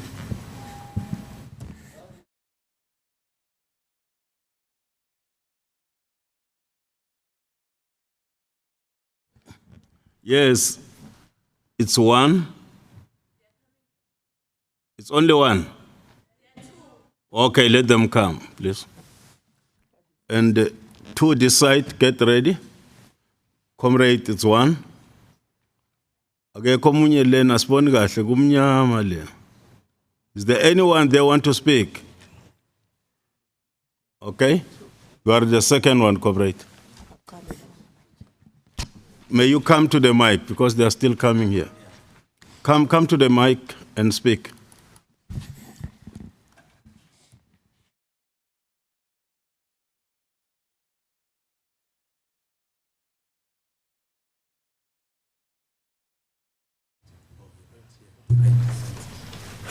Thanks, comrade. Greetings to the leadership and everyone. My take, I'll be entertaining the issue of exploitation of workers firstly, and then the second one will be the right and respect of bargaining collective bargaining. We have an understanding to say CCMA is to assist in this collective bargaining, and especially in cases because a lot of exploitations, employers had advanced to a tendency of individual attacks and everything. And the legislative have opened a platform of, bargaining councils. We want to plead with the legislator to monitor these bargaining councils, to come into assistance in terms of the trainings, because they have the same responsibilities of the CCMA. Some of them, they are the same, which are inclusive of the training and assisting in terms of the engagements and negotiations and all of some sorts. So if the bargaining councils can also be monitored and also be taken into accountability to entertain these things, because going to the CCMA with every case, it was just like to minimize the load and the time frame that we take at CCMA. So this bargaining council, they should be doing us diligence in coming into the party and be monitored as much as the CCMA is doing. Thank you. The next speaker. Where is that comrade who have raised a hand here? Okay, just be on your feet. Stand up so that you can join after this. Over to you, comrade. Thank you, Chair. Amanda.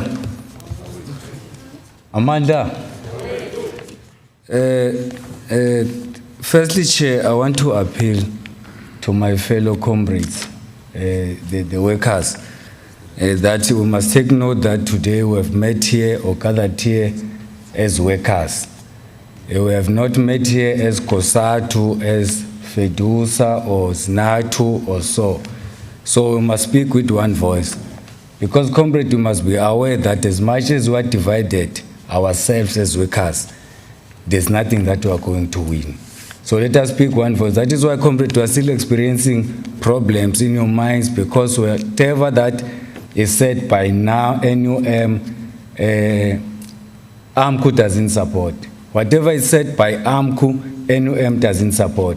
At the end of the day, it doesn't matter how important the other union is saying, maybe that will benefit the workers. That is my first submission to you workers.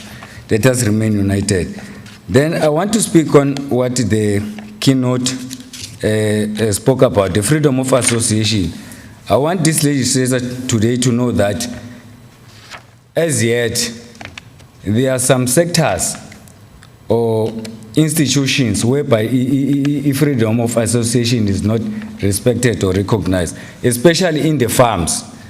Yes, they do maybe being allowed to join AMA unions, but on some certain conditions. Those employers there, they will put conditions. Okay, you can join a union, but you mustn't have meetings. If you want to have meetings, this is how you must conduct your unions. Sometimes they even select which unions you must affiliate to. And I also want this house maybe to take note that our workers at the farms are experiencing challenges in terms of the Department of Labor. Because if sometimes they do take their issues to the Labor Department, those officials from the Labor, if they go to the farms, the farmers there give them money. At the end of the day, they ignore to take care the plight of those workers. At the end of the day, those workers remain being exploited for the rest of their lives. Again, I want to speak on the issue of the NHI.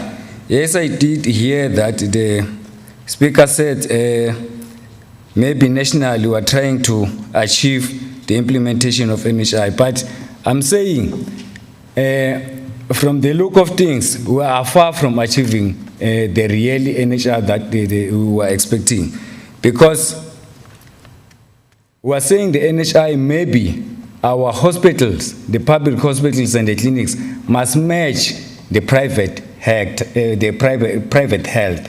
But if you look at the resources, in terms of your personal resource, your material resource, we are far from maybe comparing Ishong Hospital to Medi Clinic Yasenel.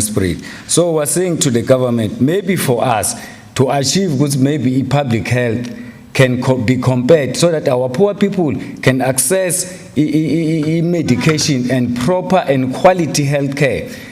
Let there be resources, let there be nurses, let there be doctors, let there be specialists, let there be physiotherapists, let there be all the multidisciplinary team of the health system. Because you find that if you are Chongwe, maybe you are having a certain condition, you have to be transferred to ROBS. Comrade, thank you very much. Your time has expired. Okay, thank you. Sorry for that. Okay. The next speaker, please.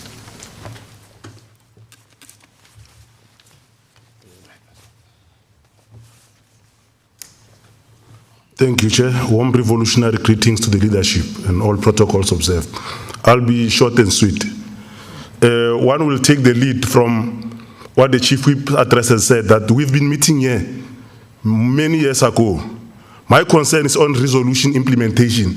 Hence, I'm supporting the idea that as soon as we must adopt a position that we must have a steering committee that will monitor and the implementation of these resolutions of Workers' Parliament. We cannot meet as if it's a Valentine's Day, whereby people buy each other present, even if they don't love each other. So this must not be a Christmas, it must be reality. It must be a benefit to workers. We are not here to tick the boxes of compliance, but we are here to ensure that workers' lives are improved. Second, we're also calling upon legislature to also want to hear their sound in terms of the attack on collective bargaining. Treasury cannot account to itself. This is a government of the people of South Africa.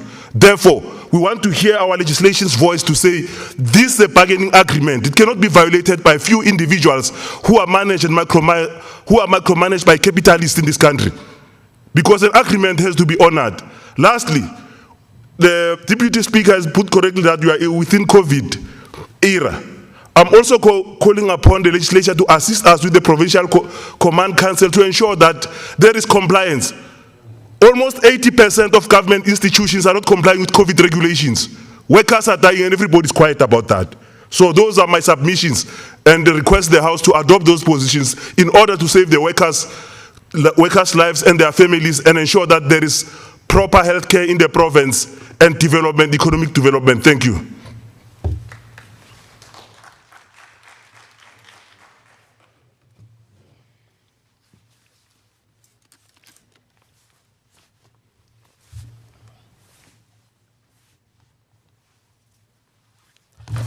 Oh, thanks, Program Director. The Provincial Secretary of COSATU, in his presentation regarding the economic recovery strategy, he correctly points out that the need to inject stimulus packages and even to regulate other sectors. But the one thing that time and again we fail to acknowledge is that without proper regulations, even these interventions themselves, they can assist and assist these sectors to become a haven of private capital accumulation.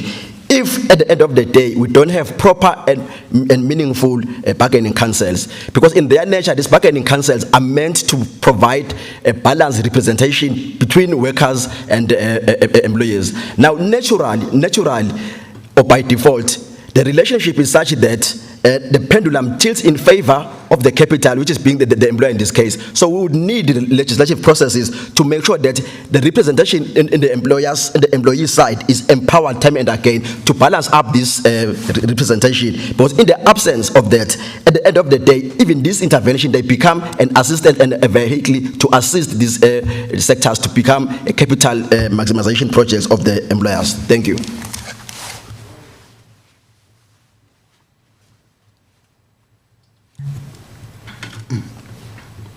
Thank you very much. I've exhausted my time. Now, I take it back to the table. And we thank you very much for all these inputs that you made. Presentations, engagement. Now we must go to the next item in the agenda. That speaks about the declaration of what we were discussing here. I don't know whether you are ready, comrade, to present. Are you ready? Thank you very much. That is item number 6. I would like to call upon Comrade Happiness Mnisi, COSATU Treasury, to present the declaration before we go to the vote of thanks.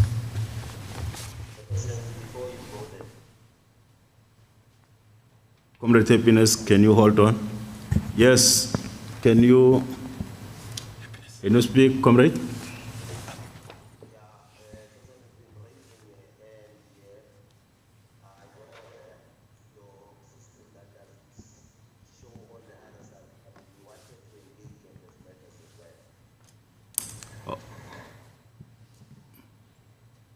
Okay.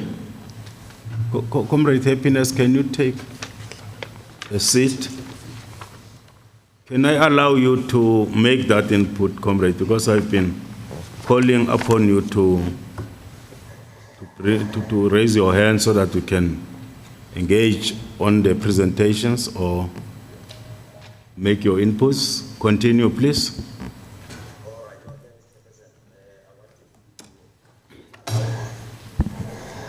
And come next to your mic, please. We can't hear you well.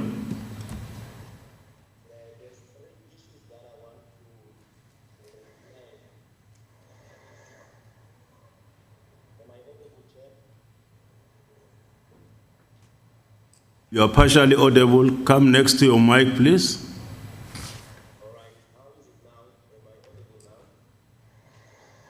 Go ahead, please.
Comrade, may you please wrap up?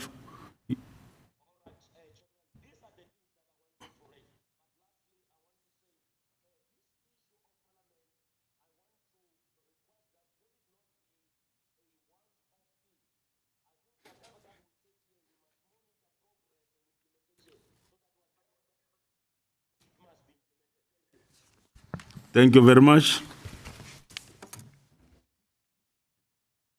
Let me go back to the program. A declaration, Comrade Happiness Mnisi. From COSATU, over to you, Comrade.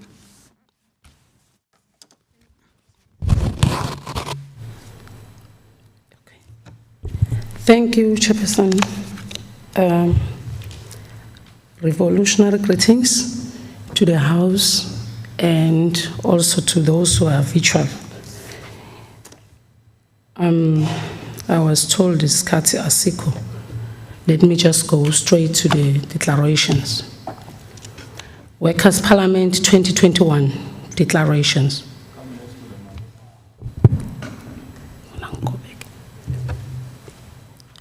We, the workers of Mpumalanga, transcending the length, breadth, and race of the province, are gathered today on the 7th of May, 2021 in the legislature chambers for Workers' Parliament 2021. Appreciating the opportunity availed by our legislature for us to actively participate in shaping government policy for the betterment of our lives.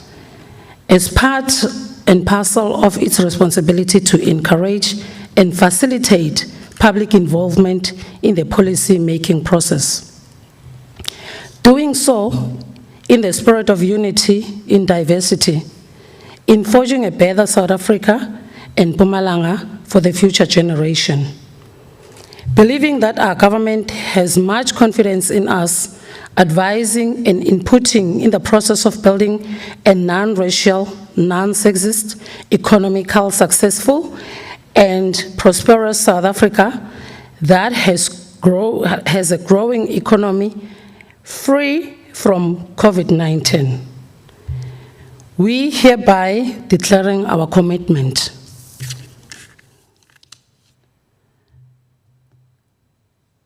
to deal with the informalization of work, labor, broking, and casualization, advance labor relations and labor harmony by respecting and implementing signed collective agreements. Assist the legislature in its oversight responsibility by reporting to our constituency leaders all system failures, service delivery inadequacies in all state institutions to eradicate all hazardous forms of economic activities. Participate in all lawmaking exercise that seeks to improve our lives in citizen of the province and ensure compliance by the role players to the labor legislation.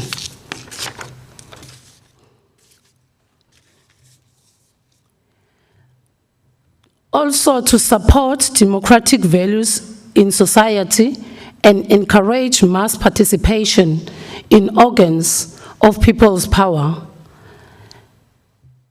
And lastly, to assist our government through engagement whenever our involvement is called for. We further declare that the workers will provide leadership at locals directed by improving the lives of the people of our province and work hard to eradicate the triple challenges, that is poverty, unemployment, and inequality, and create decent work for all. Work hard to build a strong and efficient developmental economy that will be meaningful for all. This is going to be signed here in the Mpumalanga Provincial Legislature Chambers on the date of today. I thank you.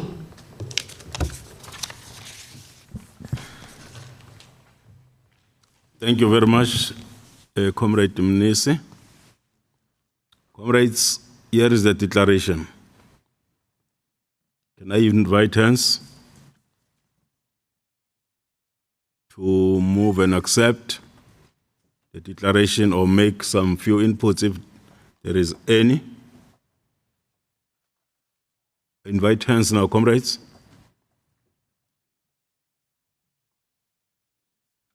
Yes, comrade, at the corner.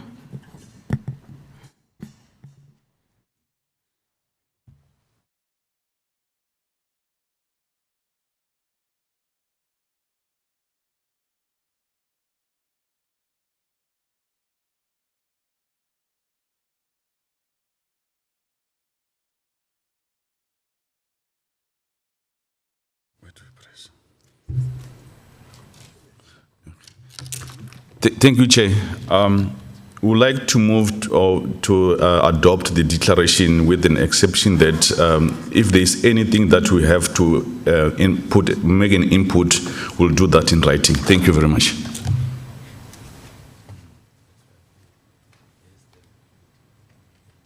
Thank you. That is progressive. Any seconder?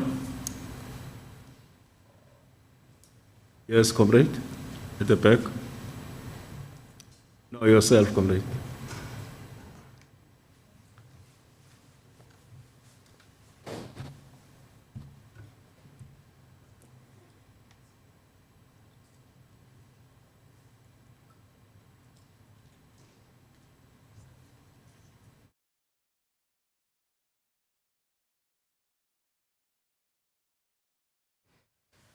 Thank you, comrades. I'm rising to second the move of the declaration with an exception of want to add, we must write it. Thank you. A round of applause to accept the declaration as a house, please. Thank you. Now I'm on item number 7, vote of thanks. I'll call upon Honorable Mashiko to make a vote of thanks on our behalf. Over to you, Honorable Mashiko.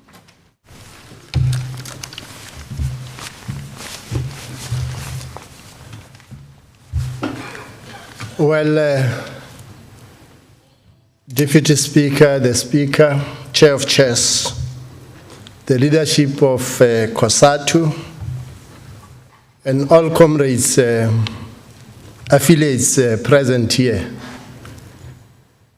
Well, we want to take this opportunity to thank your presence for the Workers' Parliament, but also to draw some lessons that we should begin to learn as a way forward. Chief, we put it very clear that Workers' Parliament has been taking place since 2005. And comrades are coming in and are saying, what is the impact of us coming together and having this Workers' Parliament? What is the legacy of the Workers' Parliament since 2005 till today? And I think it's a progressive question, Comrade Tau, that we need to ask ourselves. To say for those years that we have been coming here, engaging, and there is no feedback sessions. Maybe we should begin to say today, as we map our way forward, in relation also to the declaration, the legislature must look at all the issues that you have raised. I was happy that as the legislature, we didn't want to respond because we were noting. Ours is to go back, digest, and look at those issues that we have raised. And some of the issues that we have raised, Comrade Tabo, you said in terms of the economic stimulus, there are certain sectors that we need to look at as a potential as a province. You spoke about mining, you spoke about agriculture, you spoke about tourism, you spoke about all these issues. Maybe as a way forward, the leadership in the legislature is that we must refer issues to the relevant sectors. We have got MECs in respective sectors. They must begin to process all these issues that are related to the legislature must process them in consultation with labor, business, and ourselves as the legislature. Those that must be referred to certain departments, they must be referred, such that in the next Workers' Parliament, the address by the legislature must respond to all these issues that were raised this financial year. So that we don't turn this Workers' Parliament into a talk show. We come, to siyahamba. And certain issues here are affecting our workers.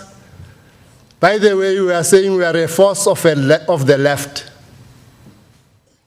And there is one comrade who then said, what is the role of the alliance? If there are bargaining agreements that are not being respected, Comrade COSATU, we are in an alliance, we are in a partnership.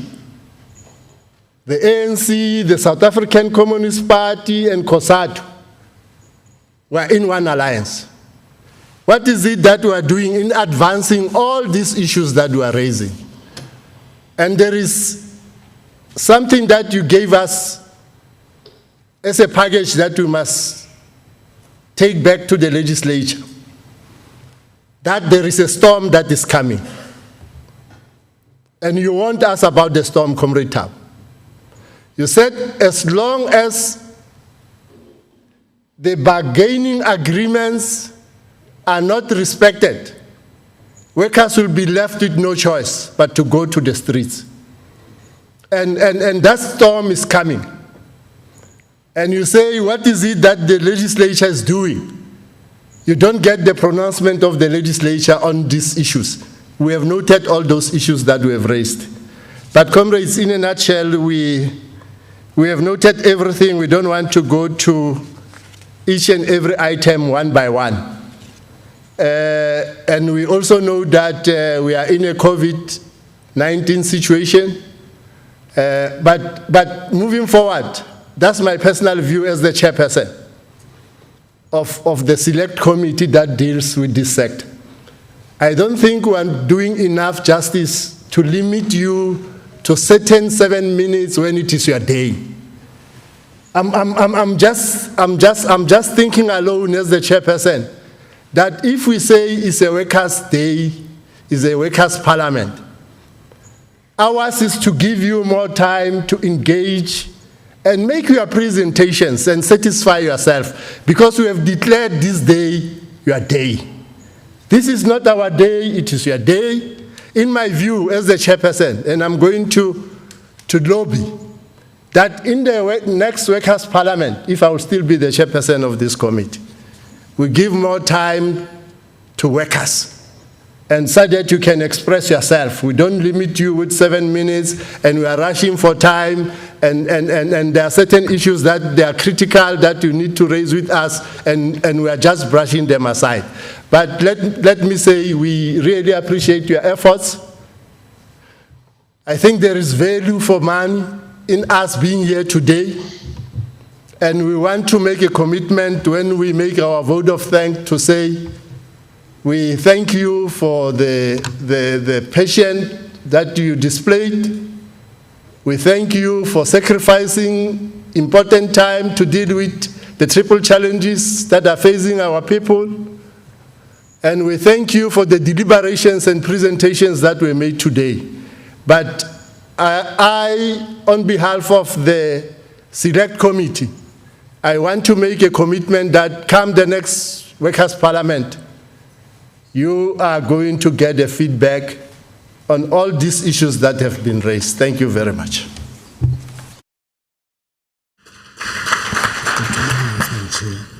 Thank you very much for a vote of thanks. And thank you very much, Speaker, for arranging this day. I want to take this opportunity and give it back to Chair of Chairs, as I was requested to chair this session. Thank you very much. Chair of Chairs, over to you. Thank you.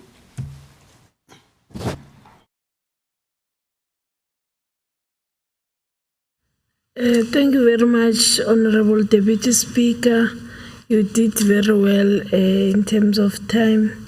Thank you very much for all presenters and including the vote of thanks. We will get the announcement from Mr. Benyani. You can announce.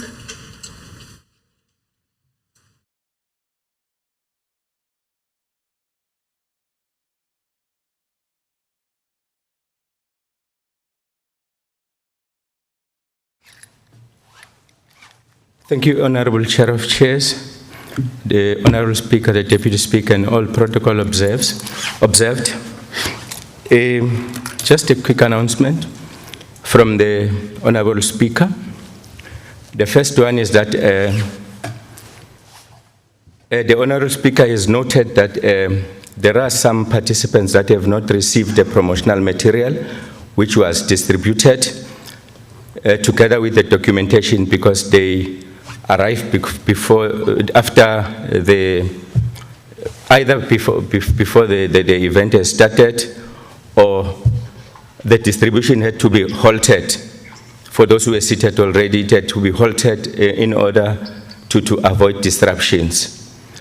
For those that have promotional materials and the documentation were distributed, the team was ticking on this, what you call it, this thing, the sticker. So those that have got a tick, there's a mark or whatever tick that was done by the administration, it means they are not going to take the promotional material again. I know, with due respect, Honorable Speaker, there's a temptation that some participants will say, I've lost my sticker. If you have lost the sticker, it means that you're not going to get, even if you've not gotten before, you're not going to get. If you've lost your sticker, you've not gotten the promotional material, unfortunately it's your loss. That's the situation, and that's the directive that I'm supposed to convey. That's that, so we'll request that we cooperate. The team will be standing outside there to distribute to those that have not distributed. That is the promotional material and the documentation that was distributed, including the program and all that for history purposes. Yes, thank you, Mr. Chief. And the second announcement from the Speaker is that the Honourable Speaker is inviting all the guests, the parliamentarians of today, for lunch. Outside, as you go to where some of you have registered, colleagues, or ladies and gentlemen, where you have registered, but the team, the administrative team, is there waiting to usher you to the respective teaching points. That's the announcement, Honorable Chair of Chairs. Thank you very much.